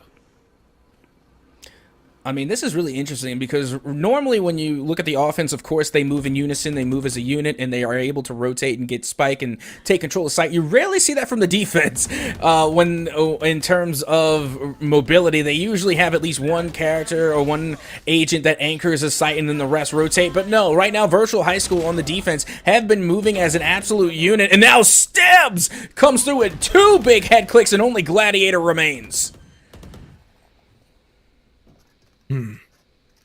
1 person left inside Seconds left. of the smoke. Gladiator AI has done this before, but the defense makes it that much tougher. He's going outside. Oh, that's all gone. The spike is dropped. He finds the info of the final person. He's using the dog into the open. He's gonna get checked. He goes up top. He clutches it. Now there's some serenity. What? What was that jump shot? How did that even land? They had to have done at least half damage was on the Sova. I'm pretty sure they were in the yellow when we looked at their health bar. But still, the jump shot off of rope manages to land for the clutch. It doesn't get much more fun than that. And that was a wall bang too, mind you, by the end to get the kill. That's insane. Get good. That's all I got to tell you. Get good. He's on a lower angle. His head. Okay. All right. Yeah. I am flabbergasted, but it is fine. As we'll now instead look towards the rest of the not coming in Gladiator after the first one does not have the Bucky. Well, I should say the judge, but instead is caught. We'll have to move out. You know what? Gladiator's just better. I mean, I don't know what to tell you. Again, they managed to avoid the danger and get out alive somehow, and now you can see the rest of the team in unison, again, making their way back towards this B site to try and hold off the aggression, and it will be funny to find Ellis there in the kill feed, and now Virtual High School have a one-player advantage. Just one taken two. That's their flash initiator as well. Jewel, watch the rotation. She'll see them all coming in. That's one.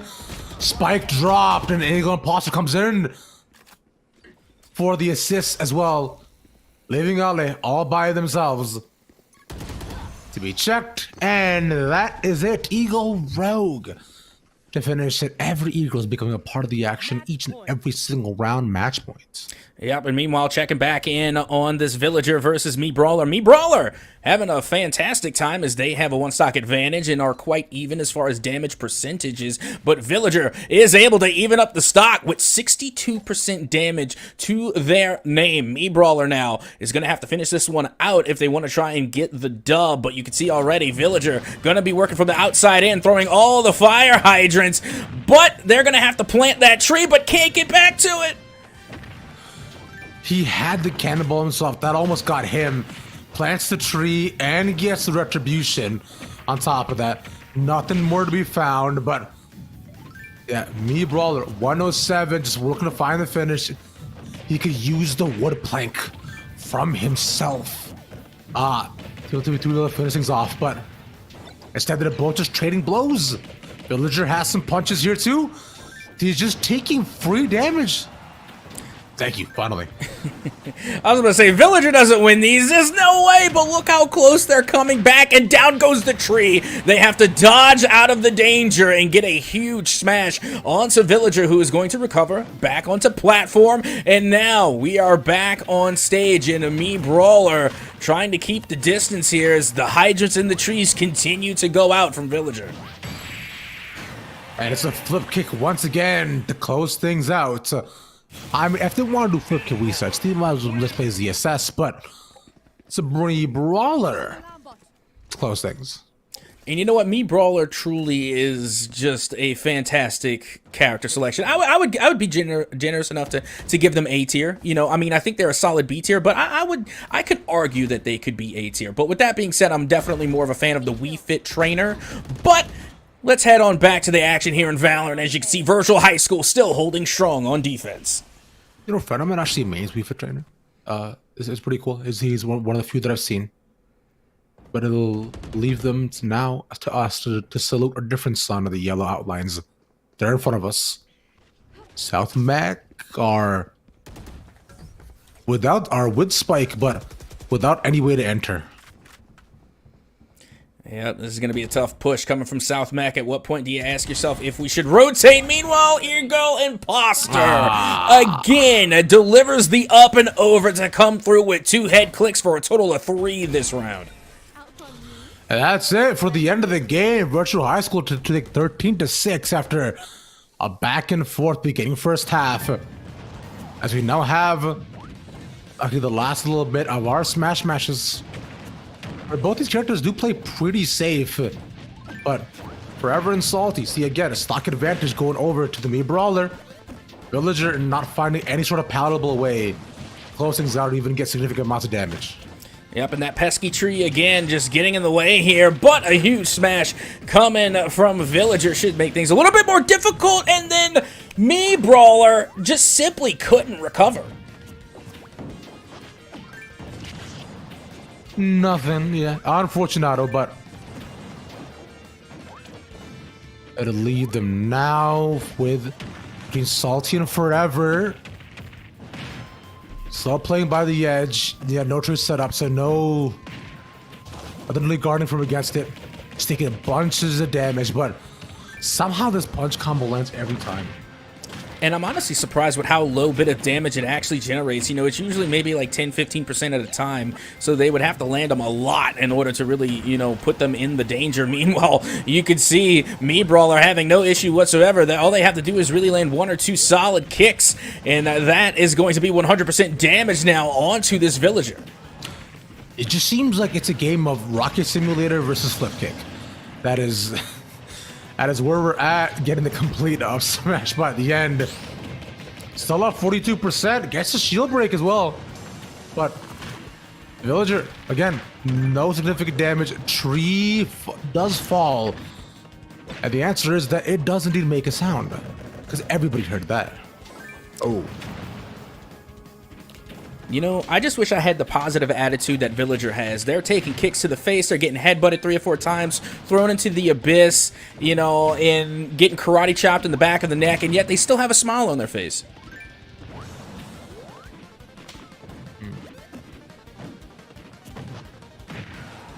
I mean, that type of positivity. Yeah, I don't mind that. It's cool. It's cool. But hey, positivity is nice, but you can see this man is polluting the environment every second of every day. What is the point of being a good villager if you are literally depriving the ozone layer of what it needs? That's crazy. Forsaking humanity.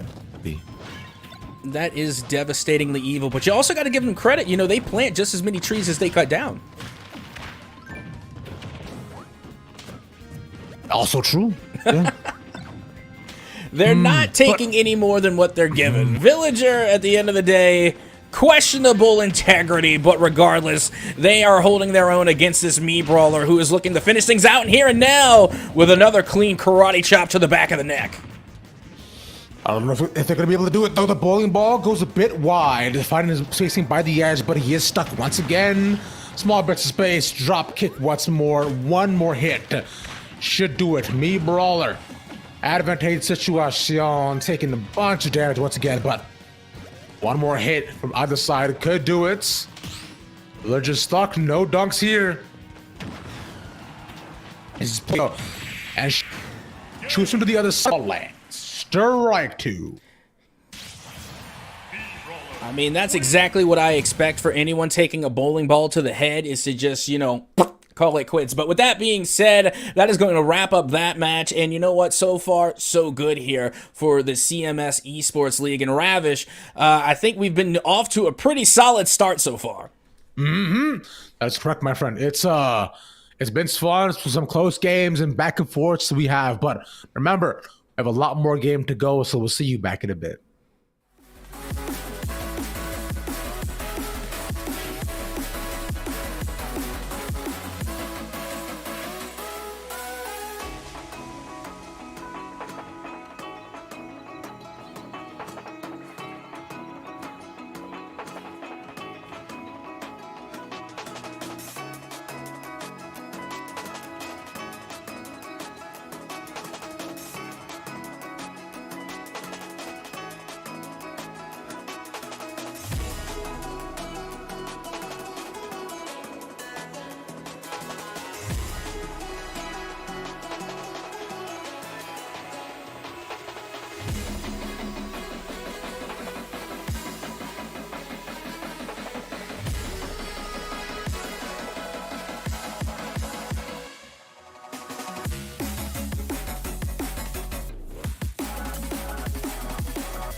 Welcome back again, Novice, to the CMS Varsity Esports STEM League. I'm Ravishing here once again by Captain at So Ka.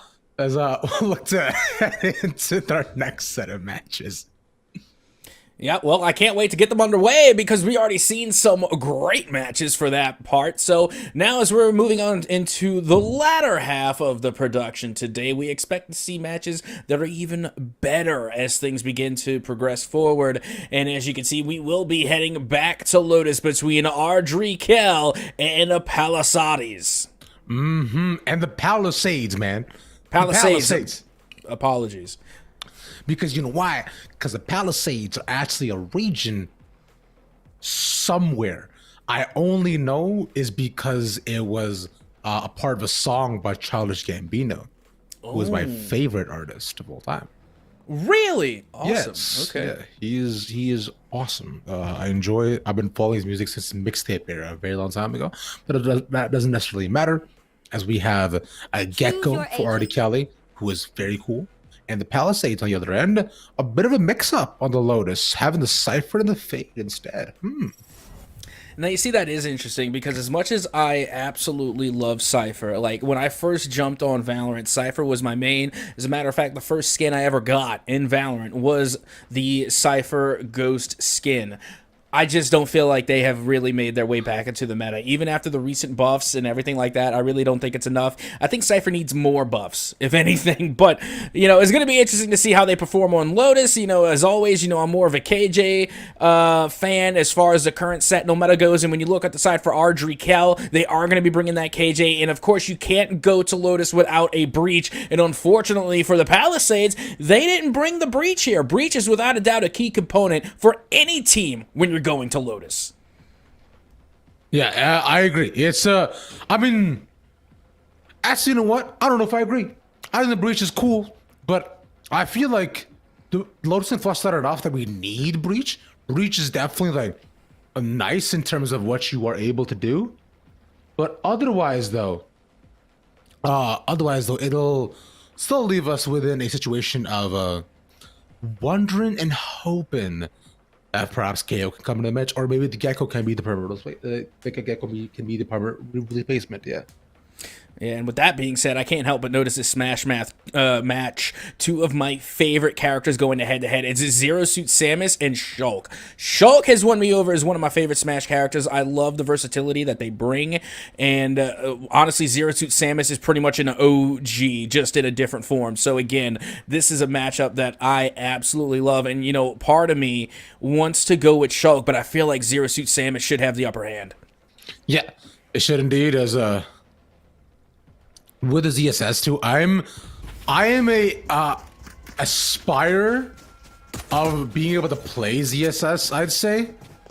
But she's just so fast and complicated, and the flip kicks are just a mechanic that I just don't understand how to work into everything. Plus, she's so light; it's so intimidating to play. Stuff. Yeah, I think Shulk is a great counter pick for a lot of characters, especially some of the more meta characters. But, you know, with that being said, I just don't think they match up well against Zero Suit Samus. Meanwhile, we're getting ready to head back into our matchup here on Valorant between Ardrikel and Palisades. As you can see, the spike looks like it's lining up to head towards that C site.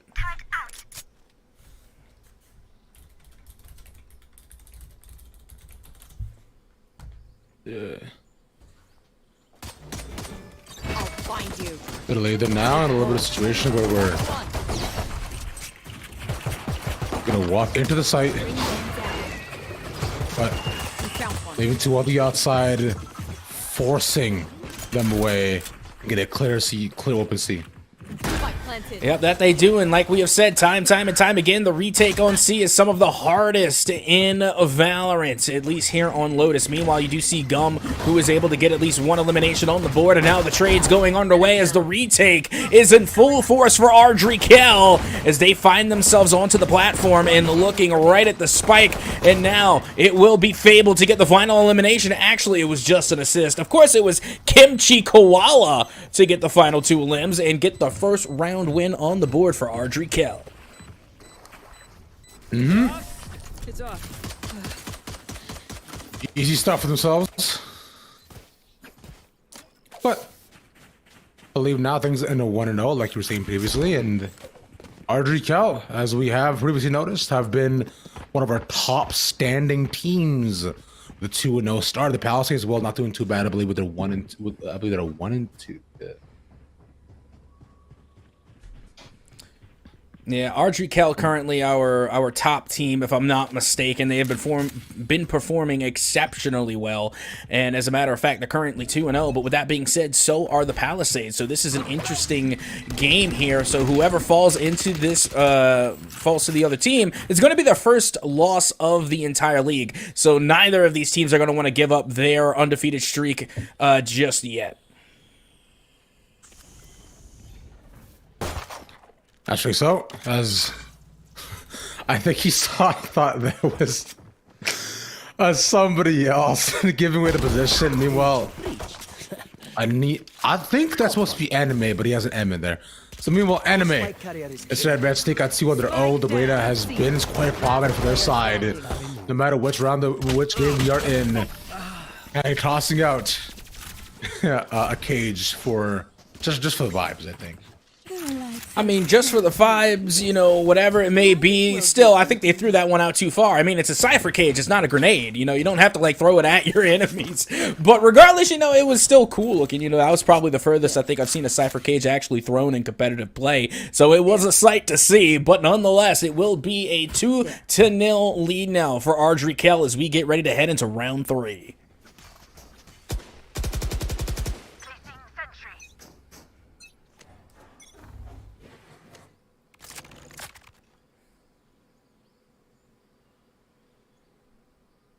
And you can see the push now, slowly but surely, with the spike heading back over towards the C site. Yep. Yes, you can. I was beating. Oopsie, my bad. Okay, I was wondering. You scared me for a second. Yeah. As we do have some notices that Ardrikel's KJ is actually a Phil Rocket League player that they have. Let's go. That's one of the best players in the league. I know, Cap. You are a Rocket League fan, so that should be fun news for you. Yeah, well, nonetheless, we do have the ending off. Past the post plant, again we go. Out of the fire, dog falling upon the information of the person over by the sides. Door closed off. Looking for the retake.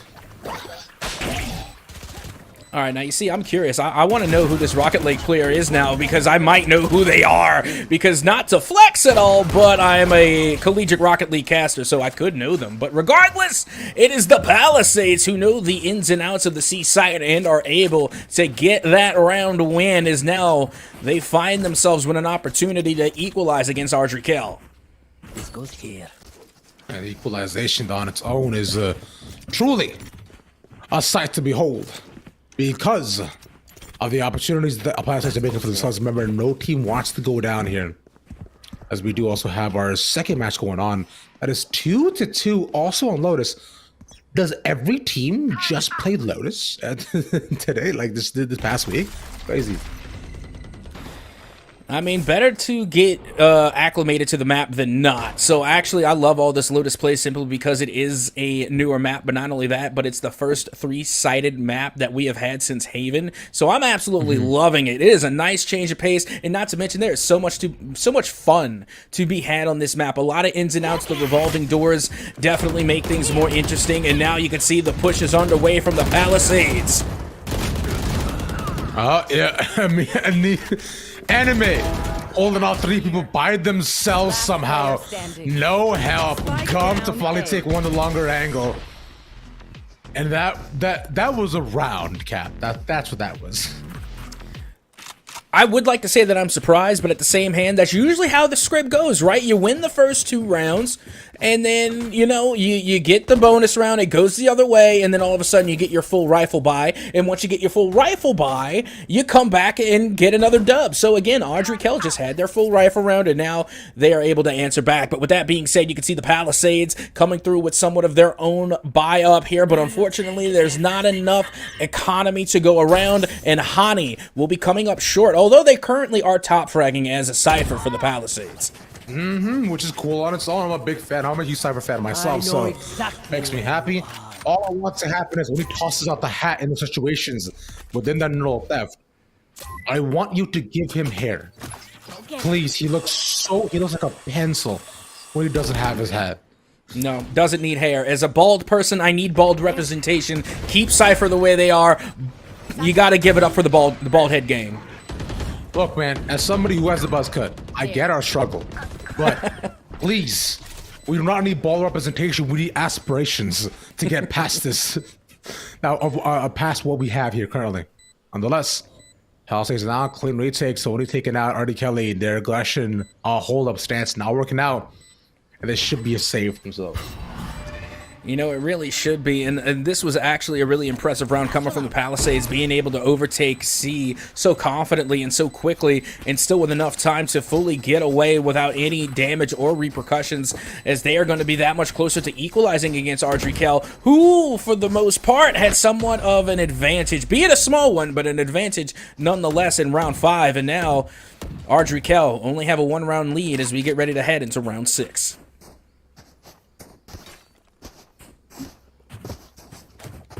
Palisades now again in the same situation where they have the opportunity to put themselves on a complete even footing ground, but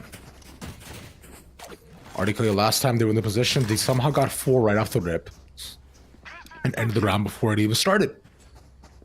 This time, those shouldn't happen. Just moving towards C. Both Killjoy and Viper are nearby. Watch the entrance as his fruit ball is that just looks to play off the side instead, moves up, but Viper's still around. And you know, and that's exactly how you have to approach it. You have got to lock down C nearly at all costs. So putting down your biggest heavy defensive agents there, no surprise. The KJ and the Viper, the dynamic duo you need to really lock down that site. Meanwhile, the Viper wall extending all the way back towards the A site is going to slow things down a little bit, giving enough time for the Palisades, or rather to Audrey Kell, to really try and rotate back around. And meanwhile, Fortnite comes through with a huge elimination there on B. Spike planted. Still now though, ooh, unlucky timing on the smoke, immediately forcing him to get domed. Remaining. And leaving out the Palisades with the clean around that expected. Long. It came to Koala with no options as the door has been shot out. Yep, and the Palisades will now answer back with a flawless victory and give themselves a huge boost in economy. Look at the monies going around for the Palisades. Meanwhile, Audrey Kell is back at the bottom of the bargain bin as you see nothing but sheriffs and what looked to be a shorty. They're kind of, you know, tiptoeing there, but lordy, do not sleep on the shorty. My eyes balance. Oh man, seems as though the shorty is truly something to contend against. Meanwhile, we do have Byleth going up against L Jimmy Neutron, that's what I continue to call him.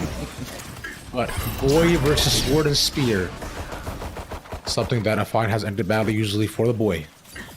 Either way, I mean 5 easy walking, no one watched the entrance, even looking behind. Seaside again, their favorite. And to leave them on a spike, and leave them with a spike to be planted by neutral. Yeah. Yep, and out goes the Thrash there coming from Gecko, able to, I think, to at least connect to one. Meanwhile, his fruit ball able to put an end to a Lego Legend, and now Chromatic from up on high gets a trade out, and now only one player remains for the Palisades. 2v1, Balancers have an opportunity to qualify the advantage, but unfortunately, no, they're giving the side on a save to RD Kelly finding the retake. Weren't expecting even to get completely they get the defuse here too. On a surprising 50. You know what else is surprising? You know, I'm looking at the other match that we have going on right now, both on Lotus, and there's a Harbor pick down low. And honestly, I'm a huge fan of Harbor. I love Harbor, one of my favorite agents, probably second underneath Viper. But with that being said, I love seeing them go to work, and I think Lotus is actually a good fit for Harbor. Yeah, I say so. There's a lot of varied coverage that I found. It was where Harbor was definitely had to come out to be a lot more prominent. Naturally, I think that and Pearl have been some of his two favorites. Either way, they'll leave themselves on a 4-3. They have Rolling Thunder and Lockdown here on the side of RD Kelly. But it's been surprising rounds to just not allow them to somehow fall into a deficit. Move. There's the danger of peeking down that mid lane. You know, B, still not my favorite site here for the offensive side on Lotus, but that's what happens when you peek it. You know, more often than not, you're going to find yourself at the end of a barrel, and that's exactly what happened to the Palisades, as in a last desperate attempt, they get the spike down. I mean, they ended up, unfortunately, not being able to get the round win, but they at least got a little extra cash just for getting the spike planted. Which is true. Yeah, I mean, you do take those as much as you can. Because, like, if you got $1, that means that you're not buying no sodas. But if you get $4, then you can get a soda and a ring pop. And that on its own, that's a good day. It is a good day. Actually, you know what? I'm gonna match your soda and ring pop, and I'm gonna hit you with a push pop and pop rocks. Okay, you get at least one good swab of the push pop, and then you put it in the pop rocks, and then boom, you got yourself a mad combo. I haven't thought about a push pop in over 15 years, Cap. You brought back memories, bro. Okay, here, I'll one up you there again. I'm talking. Okay. I've got your train. Yeah. I can't think right now as the push comes in, they identify two, force him off sight. He stays on, but it'll end up being just a one drop step below. Watch the edges again, Chromatic again in same position. They match to make his way all towards the back of the site as they all play off. 4v4, the Nightfall triggers and sees them all there. Chromatic playing behind in between the space and the smoke. The timing there is so clutch. It pays every single one of them, but it's not enough. As the rest of the push does come in and become a 4v2 for the Palisades and then pop out between the smokes. And the cage will keep none of them trapped. And you know, that's a huge round simply because of how hard it is to retake Ardrikel. Meanwhile, we're taking a look at more of our Smash, and we're going to have some Pokemon Trainer action, which I am a huge fan of. I absolutely love the Pokemon Trainer. And right now, they are doing some clean work as they are able to get that first stock elimination. It's... Oh, okay, here. And I raise you... Here. Swedish fish. And... also... the Coke gummies. You know what? I don't think I've ever had the Coke gummies, believe it or not. They're really good. But you know what? All right. If we're gonna go back and forth, I want to get one more in. Okay. Sure. Sour Punch straws in Gatorade.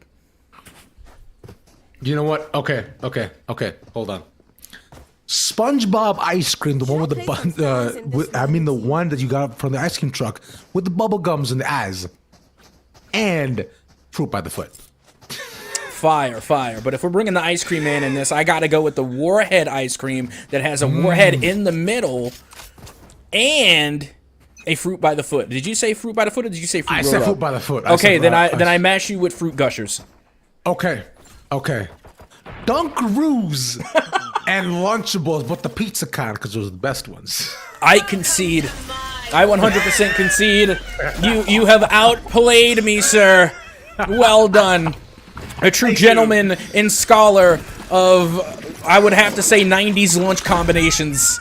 Absolutely impressive. Meanwhile, we have to get back to the action on Lotus between JT Williams and Mallard Creek. 5v5 inside the smoke. They have They do have the Blade Storm to try to get a couple of pickoffs here. The Hastenate is pushing through. Tries to right click on one, no one falls, but we'll get so with the pistol instead. Last player standing. As the rest of the team is just accusing Malakri cannot find anything else to stop him. It'll be 6-4 with 2 rounds left in the half. And JT Williams able to take an impressive lead so far. Meanwhile, we make it back over to Ardrey Kell in the Palisades as the Palisades manage to get the spike down and head back over to Mound. Yeah, some situation that we saw in the previous game as well on Lotus, but this time no one is, I believe, has just even attempted to plant on B just yet. Playing 5 off site for the Palisades. Article does come in, but not having any smoke stall. That means they're going to fight their way through. Come to get 1, Kimchi Koala against 3. Can't exactly just yay them all now, can he? Yep, the best they can do is try, and currently the Palisades do manage to answer back and get a little bit of money back in their favor. They are able to come through with a full rifle buy, a whole Vandal scandal going down for the Palisades as they are accompanied by shields, full shields as well. And Ardrey Kell also going to be having enough economy to get themselves a full buy and should have enough for next round as well. Indeed, they should. Because the back and forth that we currently have right now isn't even down a ton either. But this time I am surprised that Ardrey Kell aren't playing as forward as they used to. Instead using the Reyna and the Breach to set themselves on top of B. And the long angle being watched by Kimchi. So the same sort of 5-stack we had previously as down goes the Killjoy ult. Where are you? It does cover all of C, but essentially it'll be a forced rotation over for the rest of them. Anime thought he could catch them. Yeah, if you're going to be setting up in the mid lane for that rotation, you have got at least to get 1 elimination. You got to get at least the trade. So it's kind of a feels bad when you set yourself up for the rotation specifically, and then you get gunned down with not much to show for it. Meanwhile, the Palisades are able to take A quick, fast, and in a hurry. They take control of the site, and they get the spike planted. Quick, fast, and in a hurry. That's exactly how I describe my pizza orders. Anyways, it'll leave the Palisades once again in a position where tactically mad advantage, but as I say that, Gov to take 1, cannot find the trade that are either a hand. He was quicker on the swing. Put themselves in a 2v2. They're now to walk in, Viper's Pit there, and then available for Ardrey Kelly. They were down 2, but planting out of the open. Not to have to, gonna have to swing. Fortnite at the open angle. None of them can land a shot. Oh, let's still clutch it. Yeah, I'm glad Last Fortnite round can come in the through with half. those last 2 frags without having to immediately build the fortress. Definitely showing off their gun skill here in round 11, but now we're heading into round number 12, the last round in the half. Let's see if the Palisades can finish off with an even 6-6 scoreline. We have seen this previously as well in the last match that we watched Valorant, right? It was an even happened to the 2 of them, but unfortunately on Icebox, there is no even on defense as we look at the next game going on. That is 7-4, making that 7-5, as they're now also about to pop into their own halves as well. Found one. Yeah, well, here you go. The attack is full and underway for the Palisades as they force their way onto A, literally not holding anything back here, but they're held off at least momentarily by the molly coming from the KJ as Fortnite does send out the blinds, and out goes the Cypher cage as well, and they are trying to get this spike down very quickly, and they manage to get it down in time. And there's 1 to go down as he is unfortunately locked on the site. It's Fruit Ball, takes down 2. With 3 all left, playing offsite once again, but sometimes that's the trouble of it too. They all walk out, the nice concuss past the mound, and that should be it. The defuse comes in at a 7-5 on both games. Flawless. Well, there you have it. Going into the second half now, Ardrey Kell has a 2-round lead. And if you look at this at our other match, also on Lotus, it is same going into the second half at a 7-5 split. It's crazy, right? It seems as though that the results are kind of wild. Especially with these two, how we're looking at two different ends of the bracket in terms of standings as well. But I think Lotus in general has just been such an even map for so many different teams. Because even the one in the morning as well, I should say, even the one before this too, was in a similar situation. And you know, it is interesting to see how consistent these games have been across the board here. But I will stand by what I said, at least in my perspective and in my opinion. And if I'm capping, say captain's capping. But I do think Lotus is still an offensive-sided map according to the win percentage. And that still remains to change, being that Lotus is still being figured out for the most part. But as the time stands for now, the win percentage leans for the offensive side of the spike. Ardrey will now have a chance to show their strength here on the offensive side. As I am being told by our wonderful producer Dap that there was a wingman plant on the other stream. I will cry forever that I missed it, but I did see like 10 the other day, so I think I'll survive. Wingman is goated. I mean, they themselves are not a goat. I'm not sure what creature they are, but they are goated. As a matter of fact, Wingman going to plant right now, and they get it! Nice Sudacito, tragic. But I believe if you could eat Wingman, it would taste like a gusher. Anyways, it's the Palisades. Don't you dare! to take everybody out of the site and to get their bonus here too. Don't you dare eat Wingman. He's too cute. He is. I mean, I'm not going to, but I'm just saying, if you bid into him, you know? It does look like it would be juicy, but I'll never do it. I'll never give in to the temptation. Wingman forever. As it looks as though they did manage to get that spike off successfully, but they weren't able to hold it. Ardrey now only with a 1-round lead.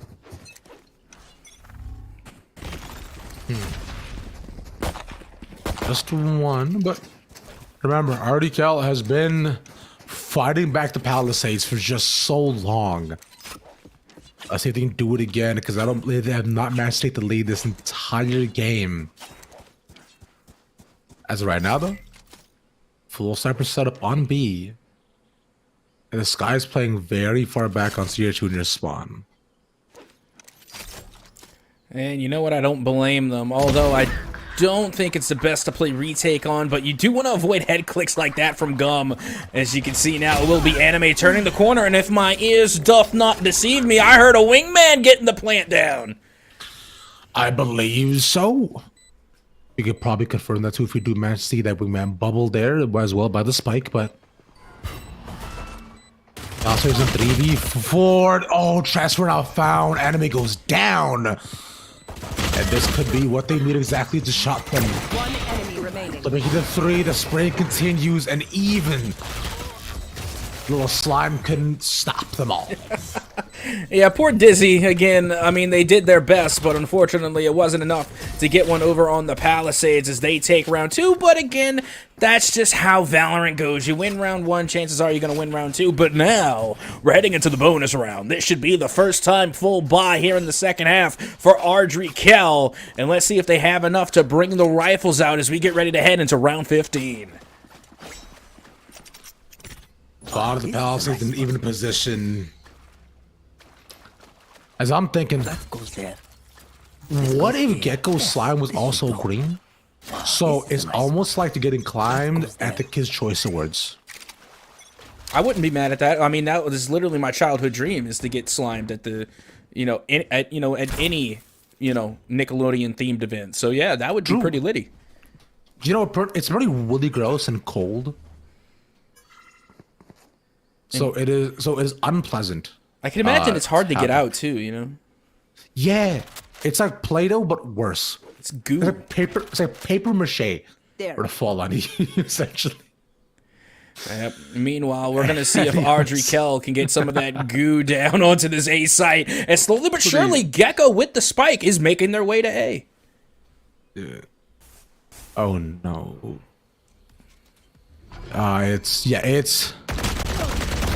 It's a tough situation to behold as One being taken, two gone. A trade comes in by BX, but just be the one as another wingman plant does come in. Let's go. Huge.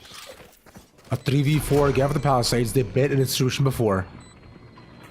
RD Kel. Never allowed the lead to go their way. One found out. One enemy remaining. Should be another taken by Gum. You have taken out two as well towards the back of the site. Should see the third, and it's a clear sight for him. Yeah, it is. And, you know, again, it's the rifle round. It's the bonus round of the second half, and it do be like that in Valorant. So, again, not too surprising. But with that being said, Ravish, I want to pick your brain a little bit. You know, I got to ask you, when it comes to Wingman, clearly you're a fan. Do you think Wingman is more effective on the plant or on the defuse? I think he's a lot more effective on the plant because your ability to play off-site and reposition without needing one player to be solely focused on one pixel and one position is much more effective, because that means that you're not leaving yourself and being super vulnerable. On the defuse is nice, but he can get shot off so quickly, it doesn't necessarily affect as much. That's my opinion. And honestly, that's a pretty solid take. And you know what? I think the players in the other series also agree with you, because they have a Gecko on their squad as well on the offensive side of the spike. So it's interesting to see Gecko getting more playtime and a higher pick rate, especially on maps like Lotus. I hope Lotus becomes more played. More people play. By the way, did you know, I've been looking at statistics for VCT. Anytime Lotus hasn't picked, only one team has actually won. They picked it. Now the wine, the peak and witch. Anime gets peaked, taken down, with the util out. Oh my goodness! You ever have like such a hot, spicy take that you just have to keep? You got to hold it in. You know, it's too spicy. You know, but with that being said, you can see the spike is not going to be planted on the B side, and now, unfortunately, control of the spike will go towards the defense, and oh no, big old weeping wingman. They couldn't get the spike down. They were gunned down in their prime. Ooh, ho, ho, ho. 10 seconds left. That was a sick transfer by Kimchi. And even now, as it needs to get the spike down, they'll get it. They won. They had to do it for wingman. They just honestly just needed to survive, and they don't win the round anymore. Oh no. Ardry Kell somehow managed to reclaim spike on B site, and they did it for wingman. That's the only thing I could imagine that inspired them to really go all out and, you know, take B side back, get the spike, and get the dub. And it was to avenge their small fallen comrade. Yeah, it's okay. It was a small sacrifice to make. Meanwhile, Stream on the other side looks to be at 8-8 half. Hey. How about that? Wingman's gonna plant spike. Even now in a position, because like you're saying, yeah, Wingman gets the spike down.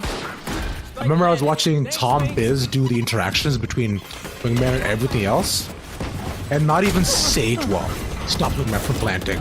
It doesn't. I remember that. We actually saw that on Icebox. I remember that was last week we saw that. Yeah. And right now, nothing will stop Marty Kelly from winning this round either. Everybody gone. Palace is stuck on the outside. Dunzo Bunzo. And you know, this is so interesting because I'm going to keep it a $150 with you, Ravish. I really do not like the B site on offense for Lotus. Again, it's not where I'm going to be planting the spike. But with that being said, I think having Wingman planting it on the B site makes it effective. I think so, because you were allowed to position how you want to. Still same sort of checks, but either way, JT Williams is making it work between them and Mallet Creek, because you're saying there's a timeout like on the other round, so we'll put the snake bite in front of our own teammates and make it so that we're making things just a little bit more interesting for the rest of the team.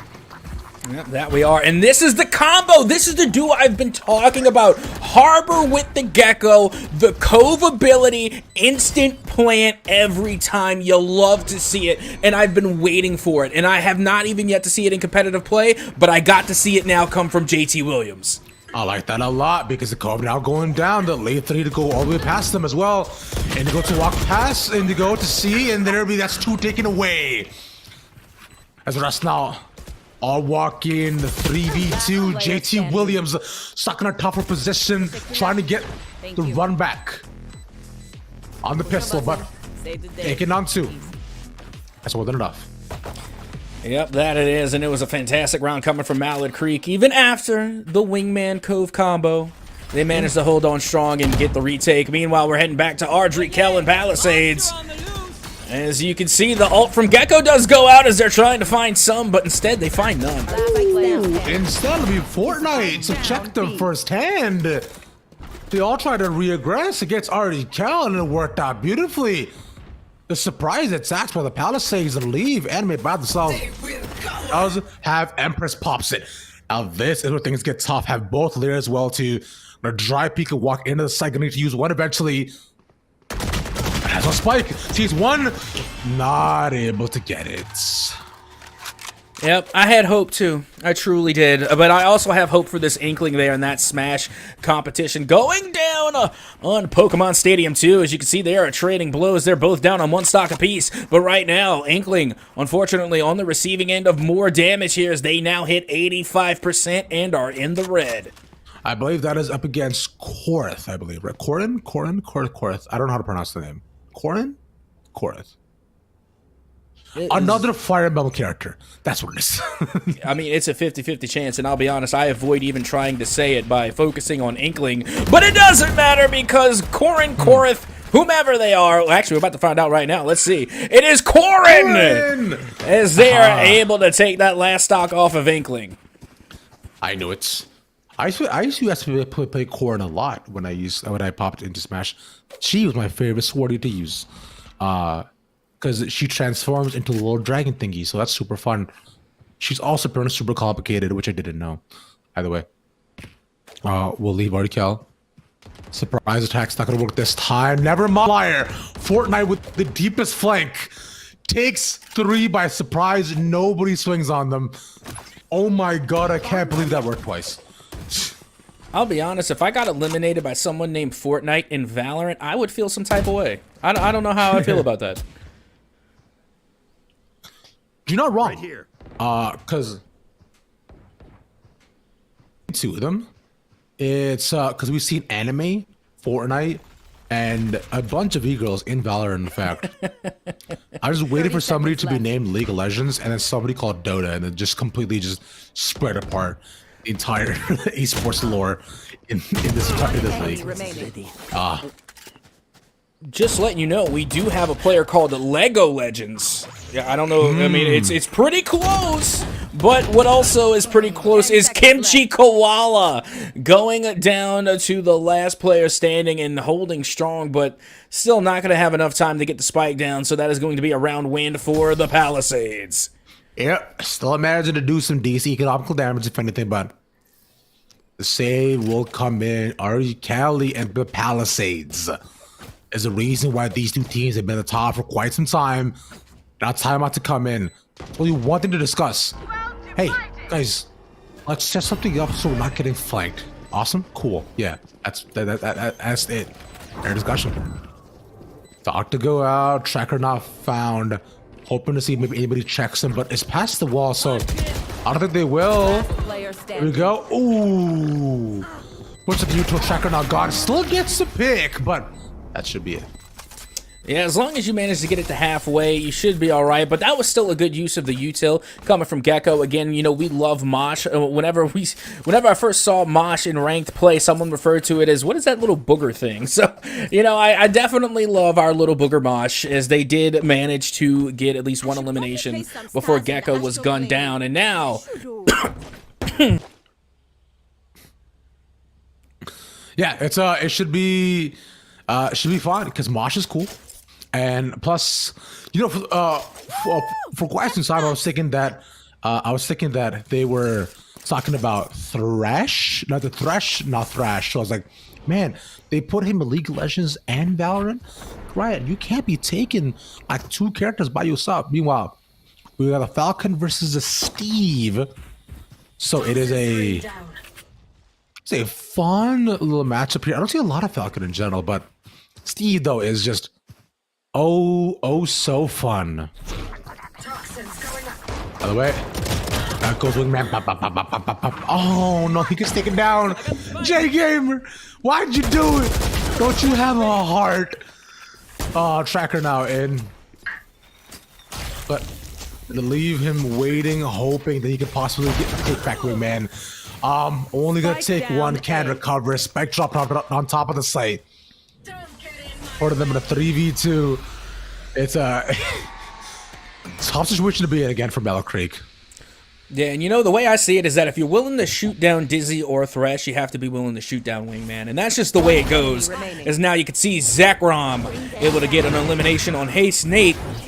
And now only one player remains for JT Williams, as they will be dealt with next by MXity. Match point. Match point right now for Mallard Creek. I imagine it's said more in French because I know it's like a thing, but it sounds better with the with a ridiculous French accent. Try it, Cap. Oh, my French accents are terrible. I'm kind of nervous. Okay, what do you want me to say in a French accent? I want you to say the college's name that's on defense. Oh, it just looks like Mallard Creek to me. I don't know what to but say. You gotta say it like Mallard Creek. Mallard Creek. I don't know. I can't. My French accent. I don't know Dude, what that was. My French accent is literally offensive. I don't want to. I'm sorry. I apologize to every French person for that horrible attempt. And what's even worse is that, you know, I'm from Louisiana, so it should be second nature, but I'm sorry, it's not. That's fine. I don't know Louisiana had any French people at all, but Nonetheless, will look to walk on in for Tracker. Every bit of util thrown at him, blinded, stunned, and caught. But they'll start going down. Run will be taken. JT Williams turned this all into a DM. Will survive for one more round. I was about to say, you didn't know Louisiana was French? No, I did not. Yeah, Louisiana is a French name. It means land of Louis after King Louis, and also New Orleans is, you know, based off of Orleans, which is a French city. Oh. And that's why we have Mardi Gras. Oh. Yeah. Little bit of a history for you there. You know, I got to hold it down for my home state. I got to. Regardless, JT Williams looking to hold it down for their respected team as they are once again going to try and take the spite towards the B site. You should run. There's a lockdown. Cypher is watching if he enters as he has a couple of seconds. But the wall should do enough to give them free entry in. There we go. And I'll cover all the entrances. This could be huge from Nate's. Goes past the wall. Right click. Immediate shot down and 3. Almost cleared out. But I gotta get the final Kisaragi to stay alive. It's a 1v4 for the Viper.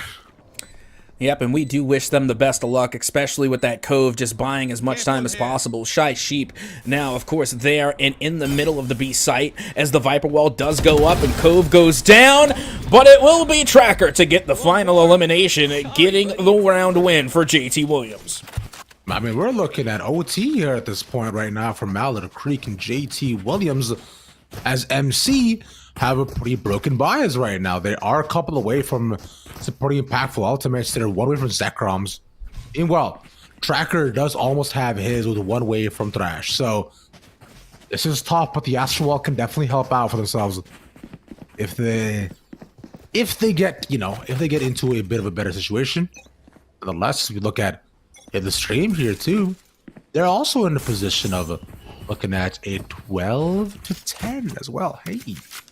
Yep, that they are. And you know what? I really got to point out, you know, that we talk about the viability of Gecko. How are they fitting in with competitive Valorant? Well, I have to point out that Tracker as Gecko currently top fragging in this match with 31 eliminations.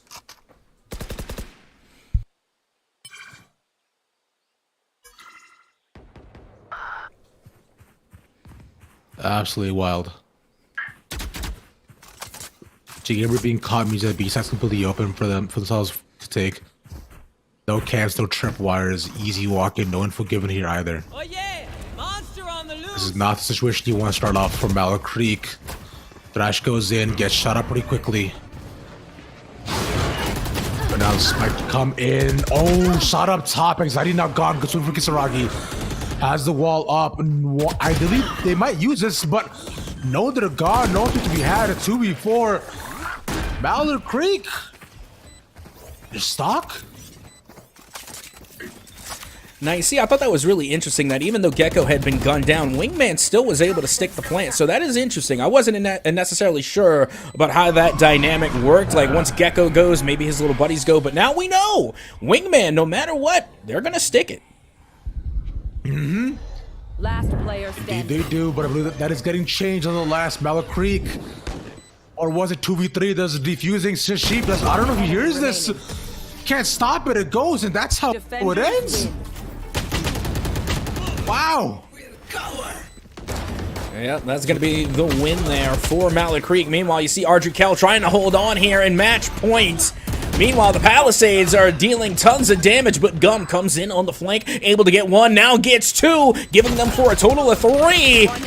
But the spike continuing to tick away as only Lego Legend remains. An ace possibility right now for Gum if he can actually find a season looks in front. And how does it keep getting denied? How does this keep happening? People is dead. Oh, no.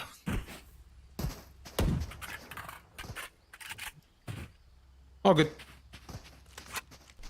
Yep, all is fair and all is square. Meanwhile, we're looking back at some Smash Brothers, and you have Cloud going up against Marth. Now, if that's not an interesting sword battle, I don't know what is.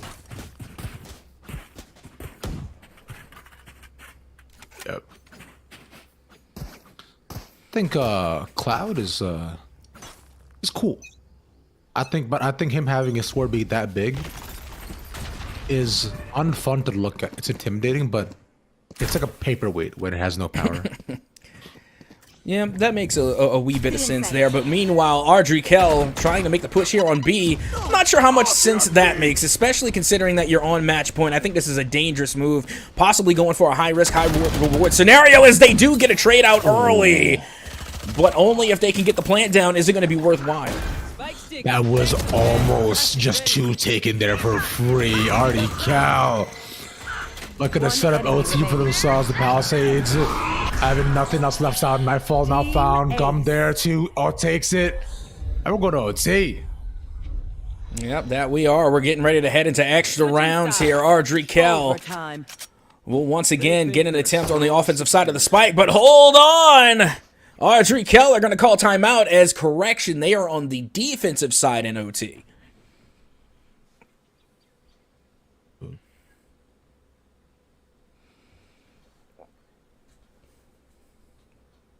Man, it's now got to be thinking, yo, what do they got going on? And I wonder if I can think about this again.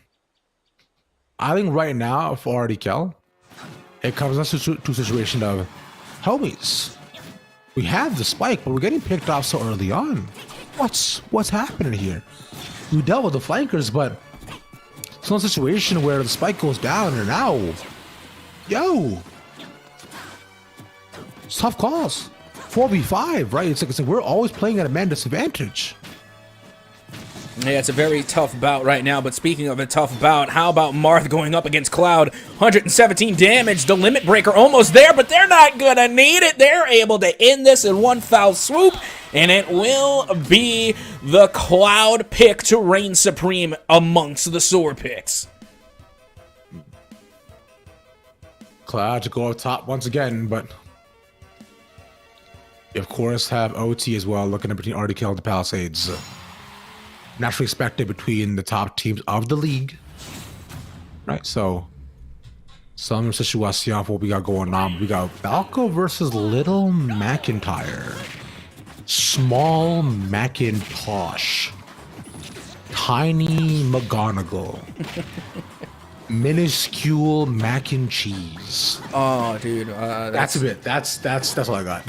No, I mean, don't get me wrong. I do love me some mac and cheese, but I can never have it in minuscule proportions. I need at least mid-size. But with that being said, Little Mac able to get a huge stock elimination there, giving them a 1 stock early advantage. Easy stuff to both these players. You can see just at the pace they're going so far, really know how to pilot and move with the characters at this point. It's as I believe we are having some small tech issues as well as on their side, but Falco manages to recover. Nice, but immediate retribution. Doesn't get it. Hops up on top again. Damn. Who's left? Doesn't get it. Now, I do remember, pray tell, at least from weeks prior, that you're not the biggest fan of Lil Mac. So I gotta ask, how do you think Lil Mac stands up against this? That is the exact opposite opinion, in fact, that I had. Are you sure? Lil Mac, in fact, yes, 100,000%. I cast a lot of Smash, so I know it was at least one caster that I had worked with that specifically said they don't like Lil Mac, and I was like, hang on a second, Lil Mac can deal damage. Here's the thing, I don't like Lil Mac's recovery, but that's just because it's bad. That's just the fact, honestly. But otherwise, though, I'm a big fan. I play Lil Mac whenever I want to have fun. So I am definitely biased towards it. But either way, I have a lot of characters that I like. Gonna leave now with Artie Kelly. Up against the Palisades once again. The comeback was huge with the Palisades. They're not being able to get the advantage almost the entire time to now evening things up, finally going on a run, but see which they have. Big full retake. Yeah, and they tried to throw the mosh out to deter the plant, but they still got it down anyway. But Chromatic able to find a huge click onto Anime from way back when. And now the Mound meta once again coming into play as Chromatic trying to find the head clicks as the spike continues to tick down. 4v4, Reyna being gone is a tough situation to be in. Outside they go, the Tracer shots for now takes 2. The wallbang nonetheless, and the Seekers now up top for themselves. And they should know exactly where they're at. I think Artie Kelly, no wall being set up. It's a 4v5. They're playing in the OT, right? So, really tough situation. I think that's the round they'll have to give up. And you know, it feels bad, especially when you have a player disconnect and you have to go into the overtime rounds in a 4v5 scenario, especially in a competitive setting like this, just because, you know, you feel you're not performing at your 100%. But with that being said, it does say in the Valorant Proverbs, line 28, verse 22, that it do in fact be like that sometimes. Man, I don't know if Valorant had problems or nothing too. That sounds like a religion that I'd be willing to subscribe to personally. Yep, believe the Proverbs. That's true. What are the other Proverbs, Cap, perhaps? I'll let you know when I see them. Sounds good. Sounds good. You know what? Here, I've got a proverb for y'all. Don't shoot a sober dart inside a viper's pit. It won't ping anybody. Duly Don't noted. shoot thine dart inside Viper's Dine Jello because it won't ping thine anyone. I don't know how proverbs work. It's good enough for me. I mean, I'm writing this down. Thanks. Keep it a $150 with you. Meanwhile, you can see Audrey Kill on the offensive side of the spike, I believe, if I'm not mistaken, making their way over towards A. And once again, unfortunately, are going to have to operate with a player down. As you can see, Anime lurking there and is able to find the click onto Viet. Nice stuff, but just one beam there too makes it so tough. Both leaders going not just for the entries. The first one didn't actually fully go through. Sees the first. Lego Legends gone. Now Anime wants to step up. Wants to see if they can potentially just take out the rest of the members. 3 already taken, doing the most. Empress popped. Catchy Koala sees the final 2 as well. Towards the side, try to use the mosh if they can, but I'm out. in a 5v2 situation, is watching the Empress in terms of the flag watch. I'll walk in. This should just be it, my friend. In a 4v2, they have Chromatic wants to step up. I thought I called it too early, but now for Artie Kelly. Stuck in the post, but I just have to delay. And they have almost no time, and with that Molly, there is no time. Nope, that is going to be a round win for Ardrey Kell. They're in round 26, and now we're heading into round 27 as the OT and the show must go on. Keep in mind, Ardrey Kell still down one player. Their Viper is out. They're not going to be able to participate, unfortunately. Feels bad, but Ardrey Kell will fight on, and the Palisades will now have their time to attack. Indeed, they shall. Ardrey Kell producing the defense. They do quite well. You can see the runs they've had at 3 rounds in a row consistently.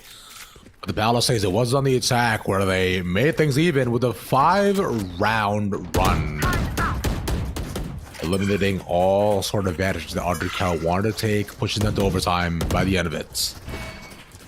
Yeah, well, let's see if they can get the job done. As you can see, the Palisades are going to be sticking to the mound meta by taking the spike over towards C. But Ardrey Kell, they're stacking. As a matter of fact, they quad stacked A, and now it is the Palisades who are forced to rotate. Fortnite is then also not watching to anybody heading into B. See nobody just yet, but they're pretty far on the angle. So leave them in a situation where they're thinking, yo, surely there's somebody has to be there. Flash to peek, nice, catches one, turns away from it a bit, but can't you roll? Catches one with the mosh pit too. That's two taken. And this could be it. Remember, it is a 3v2. Catching one on the outside, but Chromatic almost proved wrong. And by the end of it, that is it. His troop ball to take the final. Ardrey Kell in a 4v5 OT win. Well, to go up one, I should say. I mean, that's still a defensive win, no matter which way you look at it. Even still, with that Viper down, it's going to have to be Ardrey Kell to come up clutch here on the offensive side. We go to match point now in the favor of Ardrey Kell, as it will be the Palisades to call a timeout. Ardrey Kell is thinking that, yo, I should say the Palisades thinking, homies, are we actually losing to a 4v5? Is this legitimately happening? Like, there's just no shot, right? But I think this is where we contend against a team like, yo, this I think it most definitely is, because it's anime to pick up the slack to take so many different people, and now the rest to come in. It's a fun situation. Yeah, speaking of a fun situation, we got Cloud going up against Me Brawler, and Cloud currently had at least one stock advantage, but now that stock is gone, and they're trying to build up that limit breaker, as Me Brawler currently has 160 damage, but it will be the back smash to come through for Cloud and get that final stock elimination and the dub. Cloud finally wins it out with his big old sword, the gears on it. But it's essentially just a paperweight for now, though. But Ardrey Kell, the way I'm prophesizing the rest of this game to go, I'm thinking that they would likely looking to play things slow, as they know they have to find an early pickoff, but them going down early as well could be the death of a lot of things. You know, it definitely could, as now you can see Ardrey Kell going with a more slow push over towards C. They are not as aggressive, and I think that was the issue with their previous attempt, is that they made too much noise. They made too much noise on the C side, and now they're trying to be a little bit more quiet.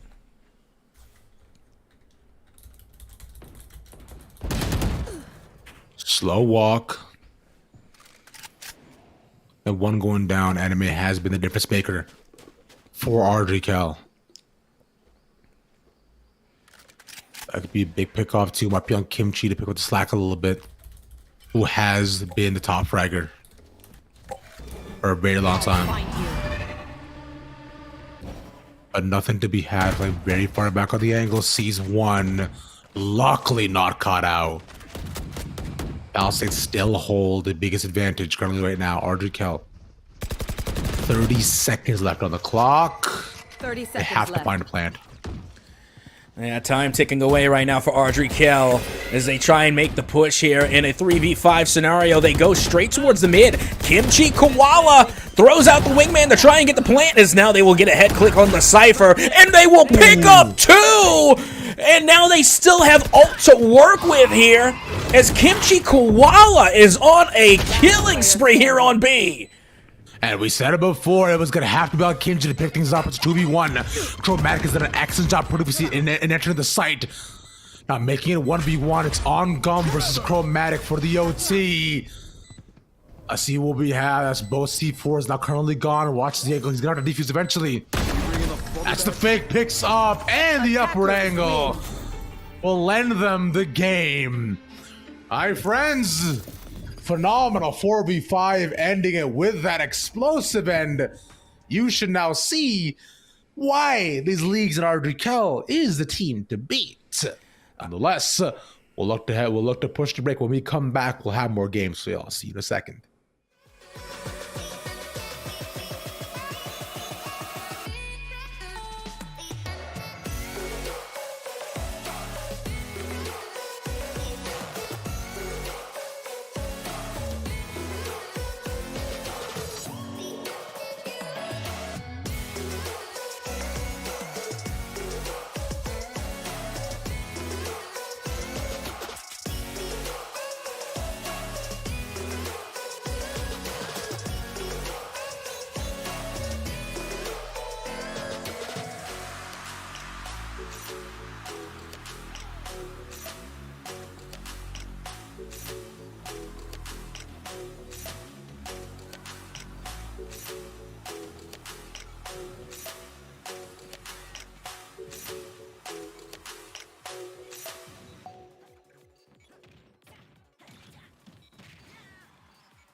I am Ravishing Ravish. I'm joined here by Captain Atsoka.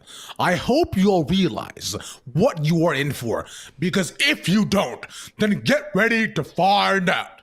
Some games.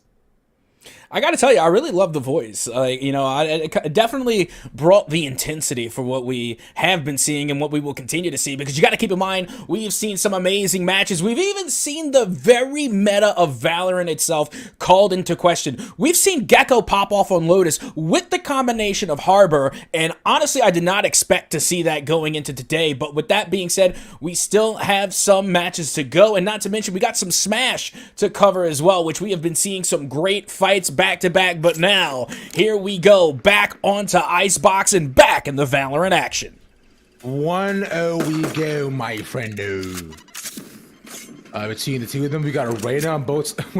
Okay, Reyna Raze on one side, and the other is a Reyna Jet. So double duelist composition, Swifty A to take one. As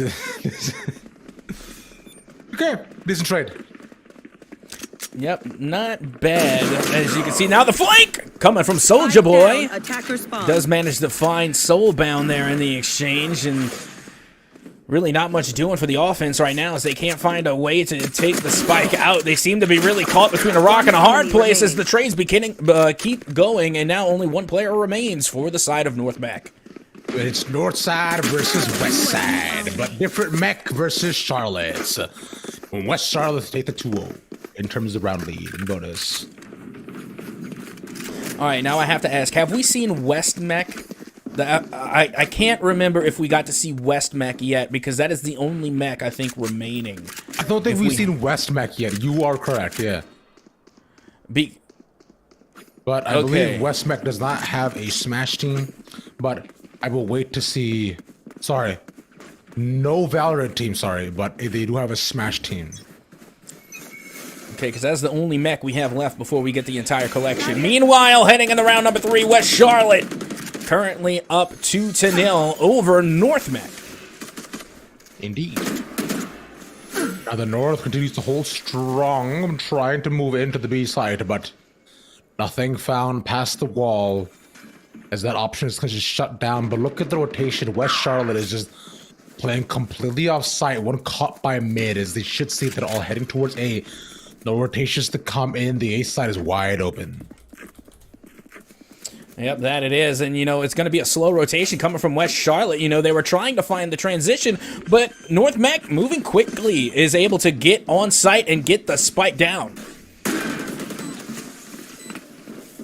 Right here. One to fall. Remember, this is North Mech's bonus as well, too. So if West Charlotte is able to take it, then this would be a huge blow to their side. Otherwise, it is Soulja Boy to take one as they're just looking to defuse. They have it up to almost full. They can't stop this, and defuse it is. Yeah, but I guess kudos for keeping at least one survivor, that Reyna. The Omen ended up going down and out, but they did their best, and they got a nice little chunk of change just for getting the plant down. But we have another match there in your top right screen, and that one's on Haven, and that was the first Haven match I think we have seen all day.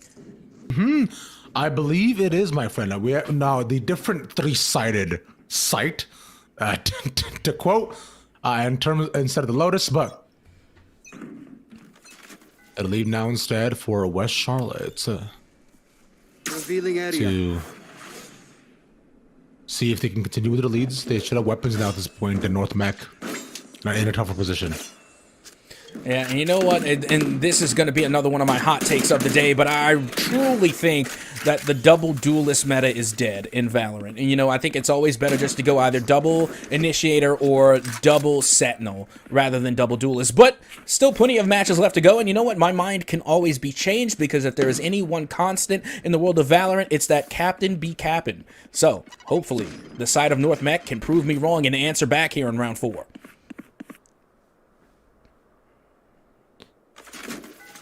Maybe so. Standing ahead. But I want to see a day where the captain is not capping, personally. I want to see the truth cap. Don't hold your breath, Mike. Don't hold your breath. That was the accent. That's where we're going with Cap. That's what you want. Oh my god. You Maybe will accents not wounds are kill your my thing, I ally. think. By the way, North Mac gets the res back in a 4v5 situation while poorly playing off-site. Ended a push-up. Nope finds one. Is hit by the close player too. 1-for-1 traded by the end of it. A lot of damage put down on North Mac. One enemy West Charlotte remaining. instead has to fight up against the Samyang gods. And a 3 taken by the Raider. Yep, and sure enough, the double duelist meta, or double duelist composition, have in fact answered back there in round 4, as North Mech will get their first win on the board. And if you look down low, you can see Princess Peach taking on Yoshi, and Princess Peach doing a pretty good job. How about that? I thought Yoshi was supposed to be Peach's loyal servant. And now here we are. Yoshi's breaking free with the chain. He's like Dobby, saying like, you know, Master has given. Master. I can't do the voice. What? I didn't hear Dobby for a second. A sock. I can't do it either. My voice doesn't go that high. I don't think. I'm thinking more Gollum, but I'm thinking okay, but Oh I'm thinking yeah, like, let's hey, not do that. Okay. Master has given Dobby a sock. That There you go. sounds weird. No, I don't like it. Anyways, ready to pop off once more. You see the second peak to get shut down immediately. Empress now gone and on a save that they have. Where's Charlotte? Coming out on top. Only 2 more members remaining for the side of the north, but they're getting just rolled over. They don't even have the spike no more. Again, we're just seeing some more Marshall madness here on Icebox, and so many times in these past weeks, we have really seen the Marshall come into play time and time and time again, and you know what? I'm going to bring it up every time. Even in weeks prior on Haven, we saw that one KJ get 3 back-to-back limbs with the Marshall against a rifle buy. The other team had full rifles, and they were all gunned down, all head clicks with the Marshall, proving that it is without a doubt one of the best save buys that you can get. Meanwhile, the Marshall still holds true here on Icebox for West Charlotte as they are able to clutch up and take a round win. Huge. This is what. Meanwhile, we see on the other stream, it is a 2-0 start. The attacking site on Haven, which is, you know what? This is surprising. Because whatever attacking team does well, that is where you're thinking that maybe might be a bit of a runaway game, but as of right now, it's West Charlotte in a 4v2.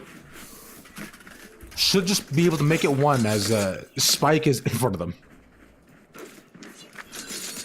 Yeah, surely, slowly but surely, West Charlotte, again, trying to hold the line over there towards the B site, but at this point, you're wondering if a rotation is going to come in. You know, you got to get it done sooner rather than later, or they could be faking the rotation. That's where the big brain plays are going to be made, as you can see this Sova Rogue Slayer slowly but surely rotating all the way back around, but it's not going to do them any good. The damage has already been done, and West Charlotte take yet another round. It's a 5-1 in terms of a runaway game, which by the way, Cap, I was gonna say is today also your fasting day? Now, how did you know? I didn't even say anything. But then again, if last week on Tuesday I fasted, it would make sense that today I would be fasting. But yes, it is. I am in fact fasting today. Scanning Yes. ahead.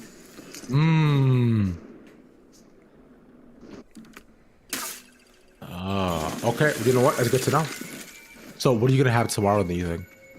Oh, honestly, I have no idea. Probably some more just killer breakfast. You know, I like the eggs and bakies. Yeah.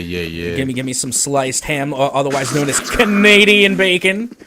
Which I never got. Why? Some hash Because browns, you it's think? awesome. That's what.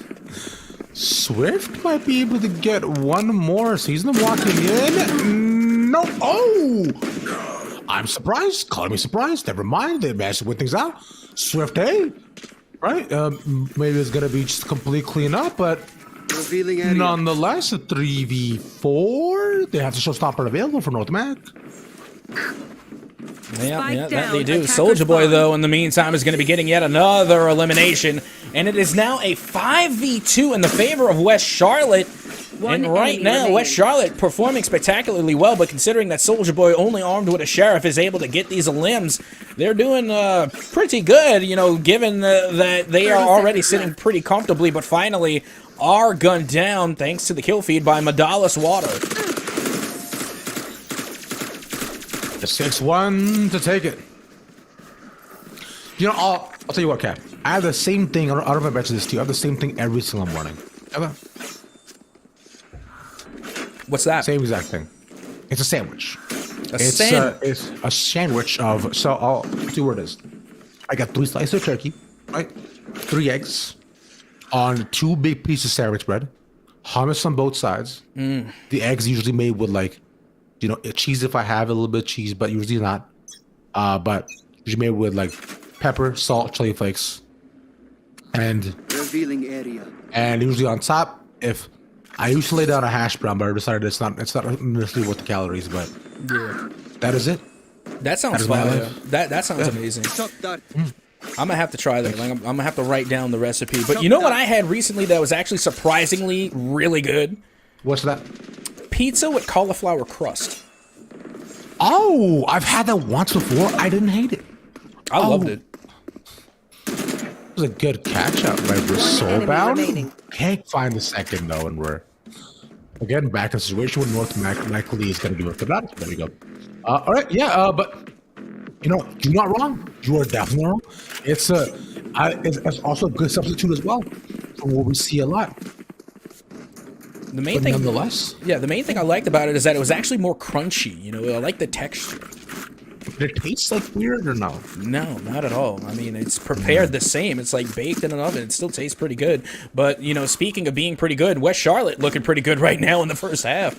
Yeah, they're kind of running away with the entire game. Honestly, it is kind of crazy, and this is a bit of a pivotal round for North Met because they have a lot of ultimates to the best, but do not get this thing to must offer.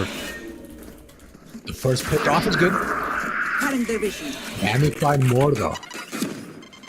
Now, you see, that is the question. As you can see, the paranoia goes out, but it doesn't make its mark. As you can see, it will be Soldier Boy yet again to get another elimination. It is now a 4v4. The spike still going towards that B site as now only one player remains, and out comes the Hunter's Fury. One more person once again. The round started Last off player good. standing. Now we're just left. Body. Ooh. Left in some situation where both shot darts go out. Doesn't necessarily get caught, Standing but ahead. And both are trading information on the other person is. Hunter now goes out. Doesn't find any tags. my ult's not ready. Just leaving it. Oh, look it out. You know he was watching there. You got to love that last Sova v Sova 1v1. That was the most Sova matchup I've seen. Literally a Hunter's Fury, met by a Hunter's Fury, the Owl drones get traded out, and then it really just came down to an op shot coming from the Sova, which, by the way, to me, is a pretty awkward pairing. I don't see Sova with the op very often. More often than not, if they're going to buy up, it's usually an Odin. Yeah, you're right, but I guess maybe sometimes people just love to op, and that's okay. Because when you're good at something, you are good at something, right? So that's what matters. Revealing area. Just, I wish I was good at opping. Either way, it'll Take the flight. lead now in a situation where West Charlotte too just seem to have complete dominance Right here. of the entire game. Right here. Well, let's see if they can continue the dominance, holding on to the defensive side. Meanwhile, North Mac being ever so aggressive, trying to push the issue here onto the A site, but they are getting gunned down by Malik and Strike down Ellie. A. And now only one player remains once again for North Mac. Scanning ahead. Yep. That is the. Oh. So, a little bit interesting how that all panned out, but 9-1, we go. Yep, and now you can see West Charlotte right now continuing to expand their lead.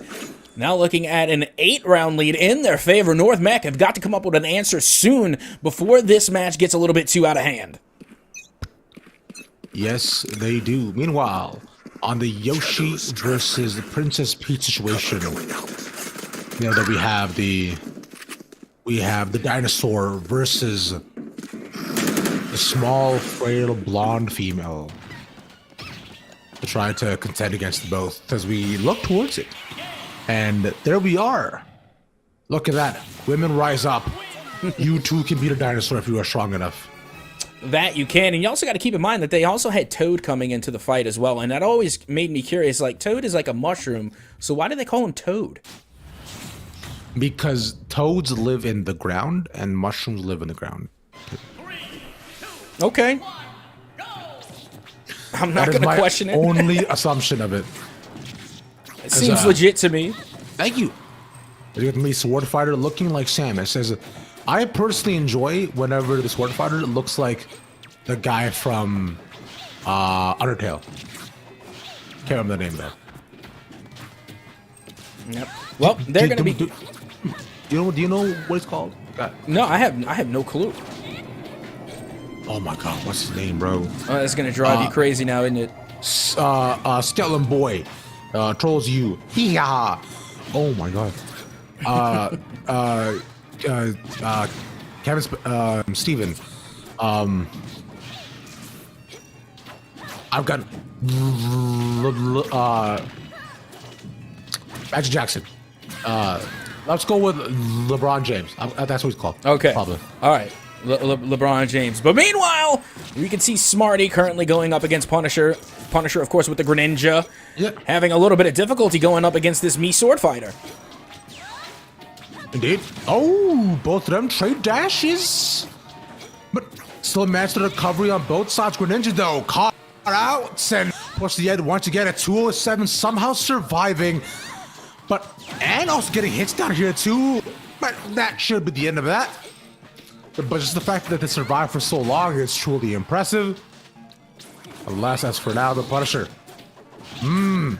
cannot trade back evenly at all, though the spacing is just being controlled the entire stage is Marty's favorite. Oh, and speaking of, you can see the equalizer coming in quickly there for the Greninja as they are able to go off stage, and that's where Greninja is going to have the majority of their advantage. So don't be surprised if throughout this match you can see Greninja trying to force the issue to take this fight off stage. I would think so, because I find Greninja are known for their dunks. That's why when he's facing LeBron James, that should make things a bit hard to do. But, ooh, waited a bit too long, and we'll have to be forced to give up a stock. And now Smarty, the one stock only at 53%, can close this out.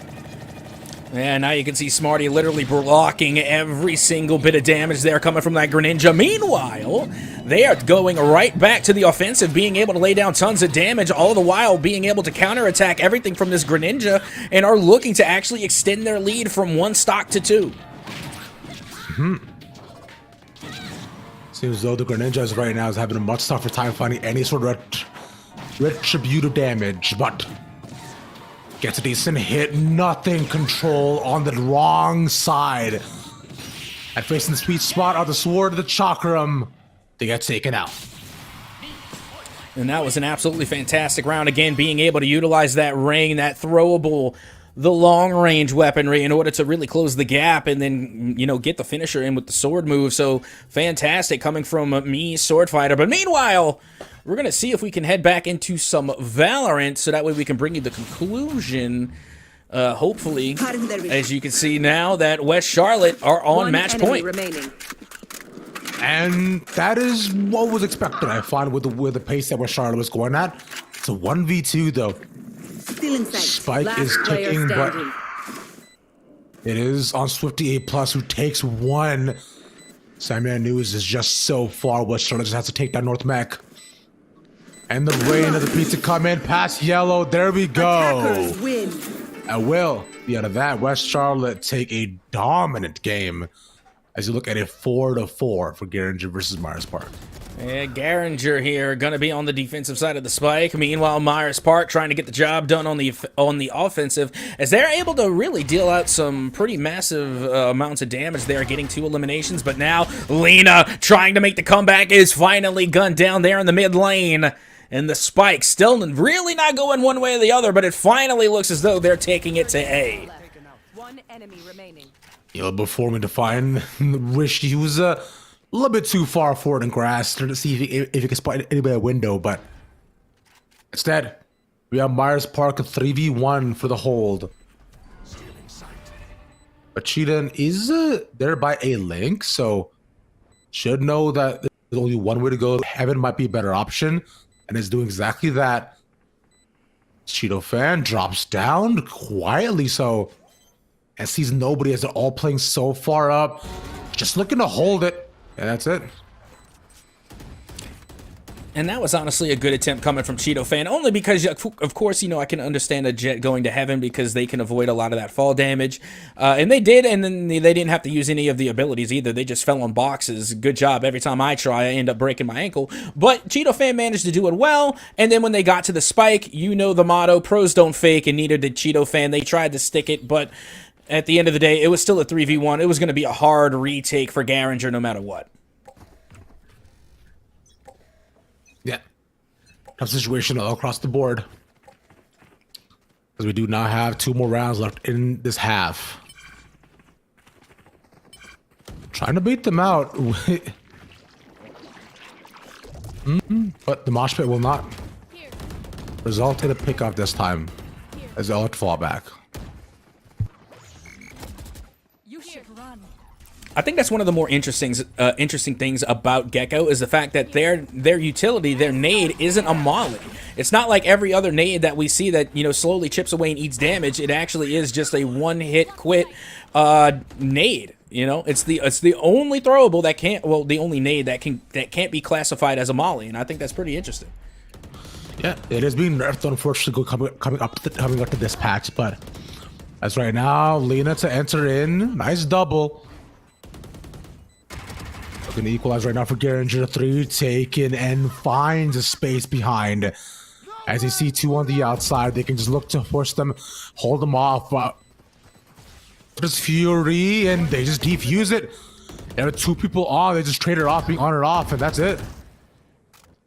Yeah, but that's the right way to do it, especially when you're looking down the barrel of a Hunter's Fury. Meanwhile, you look at this, you can see now Smarty on the Mii Sword Fighter was going up against Enderman, of all things, and still came away with the dub. Turns out that even though Steve turns into the Enderman, he is still not able to fight against man in suit with light up sword. That's good to know, no matter how many times he mines the entire stage. 5-5 though as we go in. Garinger and Myers Park. Hunter's Fury now available on Garinger's side. To try walking in through garage, and that's what's expected. Yeah, but it feels bad right there for Myers Park. Meanwhile, Garinger, particularly Lena, going to be keeping their eyes here on Garage, making sure that nothing is going their way. As you can see, the spike still lingering in trying to find an avenue to take here. Meanwhile, Neil before me manages to put Fire, their counterpart, right down into the dirt to make it hurt.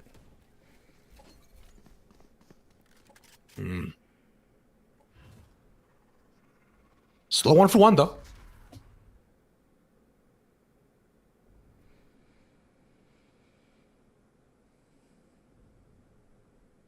See, cut noise, move towards A. Right here. Nothing found. They hear the steps and they'll just walk into the site. Look at this shift walk. I can't believe this actually worked because they had the side of Garinger just waited like a split second more. They would have realized that the spike was heading towards A. But because it was so slow and because they didn't hear anything, they're like, oh, they're making their way to C. They're making their way to B. No, there's no way it's going on A. But, you know, take a look at this. The spike, as a matter of fact, has been planted on A. Yeah. Both smokes to go down to cover the entrances. While Myers Park has found the early advantages, but right now the retake comes in for Garinger. 2 to be taken, all cleared out. The transfer is beautiful for Cheeto fan.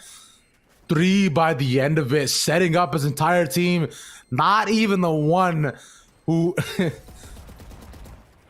walks in first, but allows his team to be set up behind him to a true duelist. Love to see it. Oh, absolutely, and that was a fantastic retake coming from Garinger in order to get the 1-round lead. But look at Lena right now, leading the way for their squad with 18 eliminations.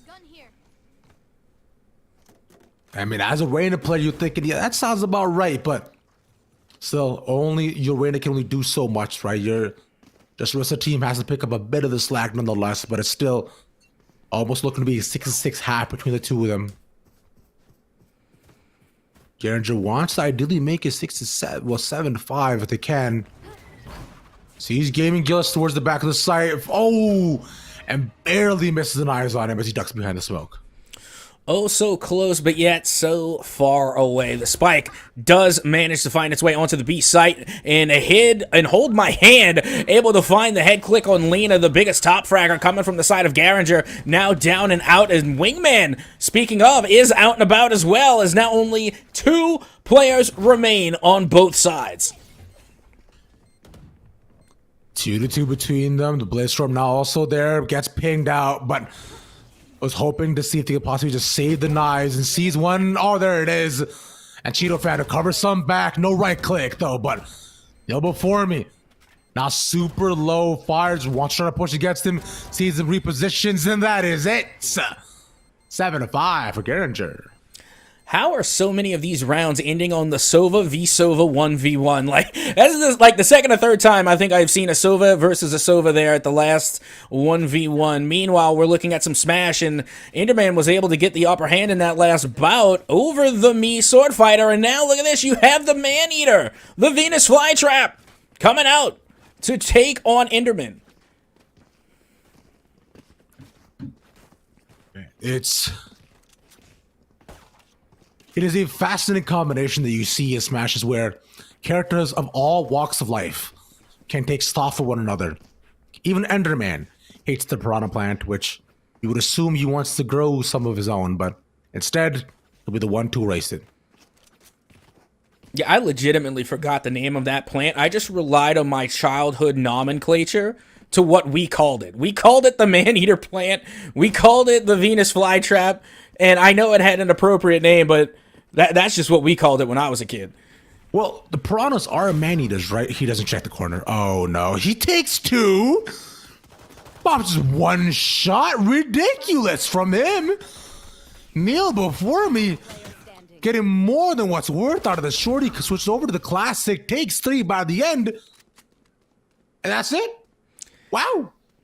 Yep. Lordy, didn't I tell you about that shorty? You gotta watch out. That can turn things around and honestly is a pretty significant buy, especially in the right circumstances. And one of those circumstances happen to be when you're guarding A there in sewers. The shorty could be absolutely devastating. And if you get the right aim on it, those 2 shots can lead to 2 quick eliminations. One after the next. I just thinking that as long as you have it on the dome piece, it's easy stuff.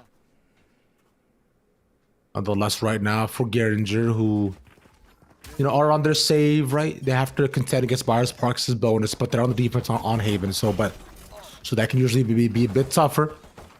Wingman goes on in, gets the plant down. They're hiding behind the smoke in front of garage, as it will be a full retake for Myers Park. But even before that, the spec can even go down. Be a 2-for-1. Yeah, they put it into poor little Wingman. They had to bring him down, but you can see the spike still goes down, so Wingman did not go out in vain.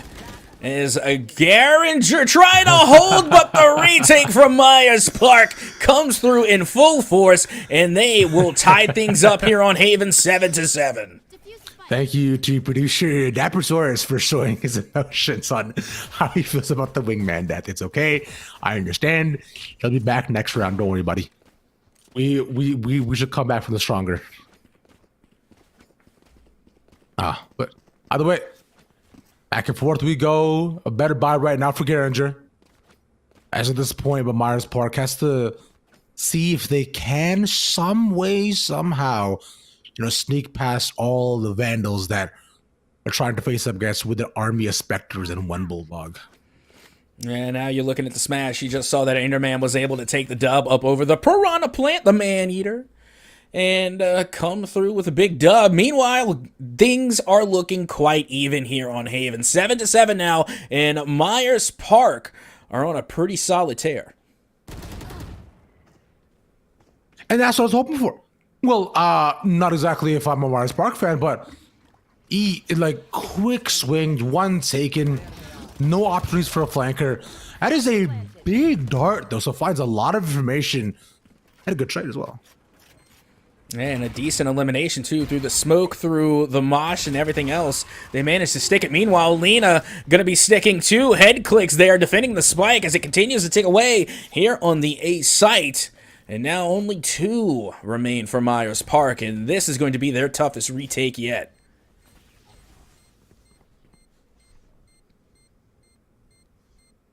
In a 2-4 situation, it just seems improbable with a spike tick down to so much. But yeah, it's saving might have been the play, but it's a Spectre, right? So you hit your loss bonus and you get on out of there. Yeah, well, there you have it. That's going to be the go-ahead round for Garinger as the spike does detonate and, you know, take some players along with them. But look at Lena still popping off, having a great day, sitting at 22-11 currently on the scoreboard. Mm-hmm. Lena's found a real success on his way to pick. And now with the Empress on their hands as well, I wonder if they bring that out and potentially just clean up the rest of the rounds. And they have done so previously. And you know what? This is an interesting matchup we have going on Smash right now. It's Kirby going up against the Pyramithra, and currently Pyramithra has the 1-stock lead over Kirby, and they are just piling on the damage there in the center stage. Oh, the small pink ball cannot fight against Sword, but maybe he has a hammer of his own that he can use to do some more damage. Nope, never mind, that's gone. Look to be a 3-stock here, Cap, unfortunately, for the Kirby. Yeah, but, you know, Pyramithra do be doing things like that. So it's just Pyramithra again doing Pyramithra things. Speaking of Garinger, back at it again doing Garinger things, and they're throwing Wingman to the slaughter as once again Wingman goes down, but so does the spike. And now it is going to be a 5v2 retake for Myers, as things are not looking good for them, as now only 1 player remains. It's the Lone Fade, and they too will fall, and it will be a flawless victory for Garinger. Sprays through each entrance, through garage and a link. End up with them once again coming out on top. And even with this staying on top of the site, Myers Park had no conceivable way to walk into the site either, because they were playing split apart, hoping that perhaps they could find a pickup before they wanted to walk into the site. So, a tough call nonetheless. As right now, Garinger with a 2-round lead, you know, after dropping to the beginning. Finally finding a way to see if they can just perhaps continue things forward. 5-stack outside C. There are 2 people there.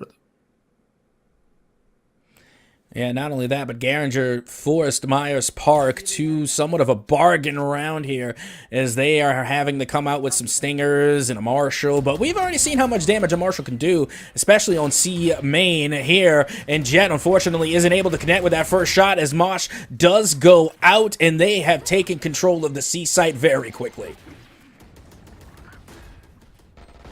Yep.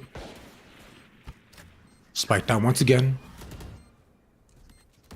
With a shock dart finding the person by entrance, hold my hand and just take it out. It's our situation, 2 corner by garage, but they don't have long-range weapons, so they can't exactly fight up against the pre-fires that are being put down for side of Garinger. Oh, but it will at least give them 1 dome shot. Considering they know where they're at, they're just gonna get pincered. There we go. One after the next now gone. And Garinger 10-7. Yep, and that's how the save rounds go. But guess what? It's time for a full rifle round coming from the side of Myers Park, and an opportunity for them to answer back. Meanwhile, Kirby is going up against their next tough foe. It is the Incineroar.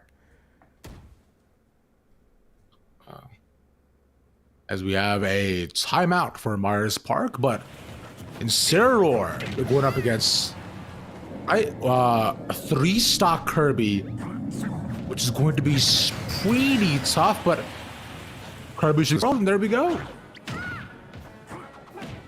Yeah, I mean, if you're gonna try and make the 3-stock comeback, it's always starting with the first stock. So, off to a good start here on the comeback. But meanwhile, you see Toonster on the Kirby, gonna be dealing out a nice bit of damage there, and it's still gonna try and ride out this 1-stock advantage. And now taking Incineroar off stage, but Incineroar again just trying to take this one back to center platform as they do get an up throw, but can't make much of it.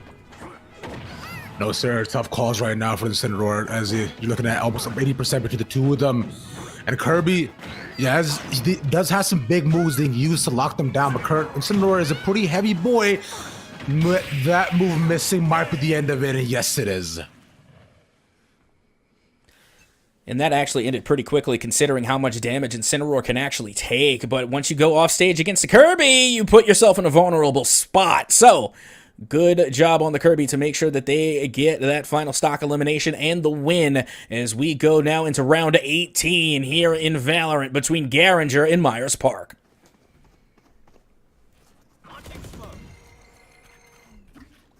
Wow, stuck between the two of them. Entrance looking to be had, but the 4-1 split not working now. Neilable will be found. There's a 1-for-1 by the end. Empress from Lena to claim their throne. We're on top of the site. Now we are Heart Free as well there for the post plant. And you can see Hold My Hand just holding heaven right now, even in the smoke, as the last player remaining for the side of Myers Park, as they look to try and make a miracle happen in order to keep them very much alive in this series. But it is going to be a tough task for any player, and I'm really not sure how they're going to go about this. The best case scenario maybe at this point is to just take your L and save, but they're going to go out for the peaks, trying to do a little bit of a shoulder play there, but eventually they will be gunned down. Unfortunate. Not much more to be taken, but Garinger with the 11-7 with 2 more rounds. Going to close things out. It's a save right now for Myers Park as well.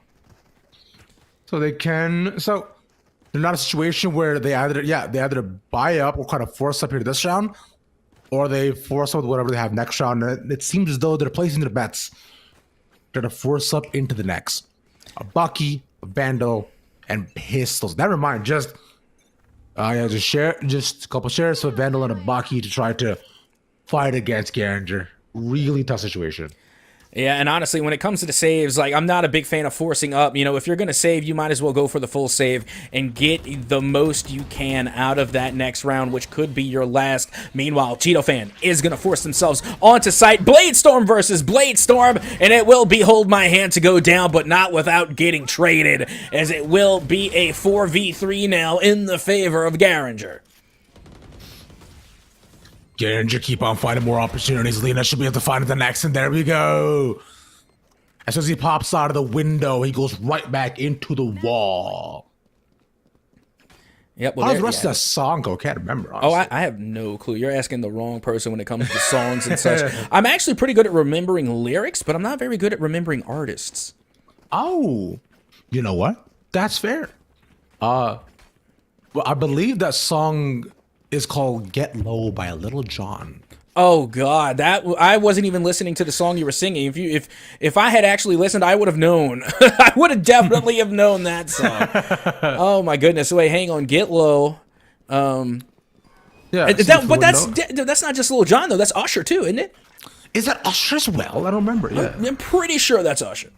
Either way, well, let's usher ourselves into this possible final round that we have between Myers Park and Garinger. 2 taken out, 3 left. Myers Park fighting for survival between this monster Herculean team. Big ping, but it will only do so much. In a 2v2, we go. Paranoia goes out wide. A spike is planted.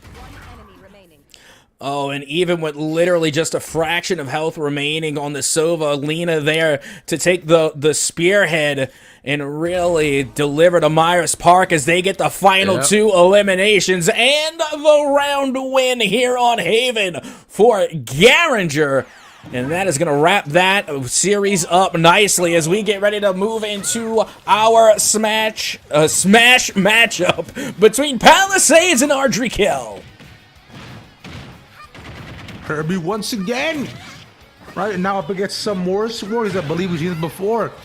Early switch out to the Mithra, but seems as though we're going for a big hit this time.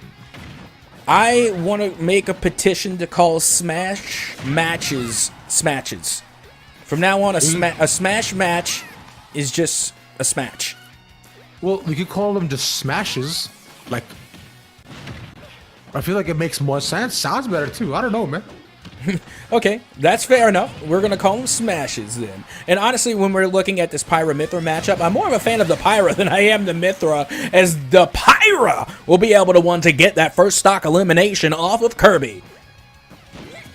Well done for the Pyra to just get one, but should be a trade-off though, as you cannot recover, and Kirby just hops her way to the top. And that's the thing about Kirby, is that you can't deny their presence off stage. Fantastic. And also one of the top tier edge guarders as well. Kirby definitely has some tricks up their non-sleeves to use against this Pyra-Mithra pick, as once again they're going to force the issue off stage, but the rebuttal now coming from Phoenix. Let's see what goes on, but still though, Kirby holding strong up top, trying not to just go right into the Pyra-Mithra, but good flip up. Takes the brunt force that damage though. Surprising staying that long with the Pyra, both of them charging up. No big moves found. He walked so far with the hammer. So far. Oh my god.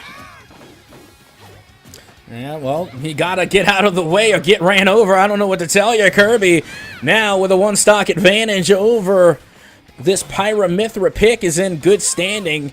But you can see Mithra now gonna be making this difficult for Kirby, as now things are gonna even out at one stock apiece. One stock indeed. 28 off stage. As we see if Kirby can actually find the down B, which I'm like, hey, I do that all the time. You know, but that might be easier said than done against a Mithra. I don't know. I feel like Mithra is very speedy, so maybe it's just hard to get that down B on a character that's constantly in motion. Meanwhile, Mithra was able to actually recover, and taking it from being, off the edge guard and now back into center stage, is going to go for a bait and switch here and does get the down throw. Nice, but still demonstrated back just easily though. Nothing found. Good traded position if anything, so gets back on stage, but that's essentially just be it. Kirby once again, activated like you said. No big dunk, but Phoenix staying alive for now. Yep, that they do, and they're doing a decent job at, kind of just throwing the Kirby around a bit, and Kirby, again, just doing their best to try and avoid the damage, but they can't avoid it forever. And Kirby being one of the more squishier characters here in Smash Brothers, it doesn't take much, just one or two solid strikes, and you can get a stock elimination. You right. But does it actually happen? That's the question. Because Kirby's still waiting on the outside, 89 to 116. Either of them could fall at any moment at all. I'm surprised Phoenix hasn't switched the Mithra yet to just get the big boom, but Zed wanted to be a bit faster. I respect the decision, but that might be what ends up costing them the overall round. Because Kirby's in a position to be finished off, and now here we stand. That we do, and they're both in elimination potential right now. They're in the red, they're past 100%. Kirby now trying to work the platforms to their advantage. Meanwhile, they get absolutely slapped by Mithra back towards the edge, and Mithra just waiting for them to come center stage in order to seal the deal here. And now we'll switch to the Pyra, but it's Kirby to turn things around to get the final stock elimination and the win. And how about that, my friend? Finally, when the Pyra does come out, but it's a bit too late. But with that being said, that will be the end of our day and the end of our games. Another eventful day of Valorant and Smash for all these wonderful high schools. Well, thank you all for watching. Of course, big shout out to, of course, our producer, the back end DAP, and of course, you, Cat, for being by my side the entire time, week after week. And my friends, same time Tuesday, same place as always. Thank you all once again for watching. I've been Ravishing Gravis. This is Ravish Y'all have a good night. Peace.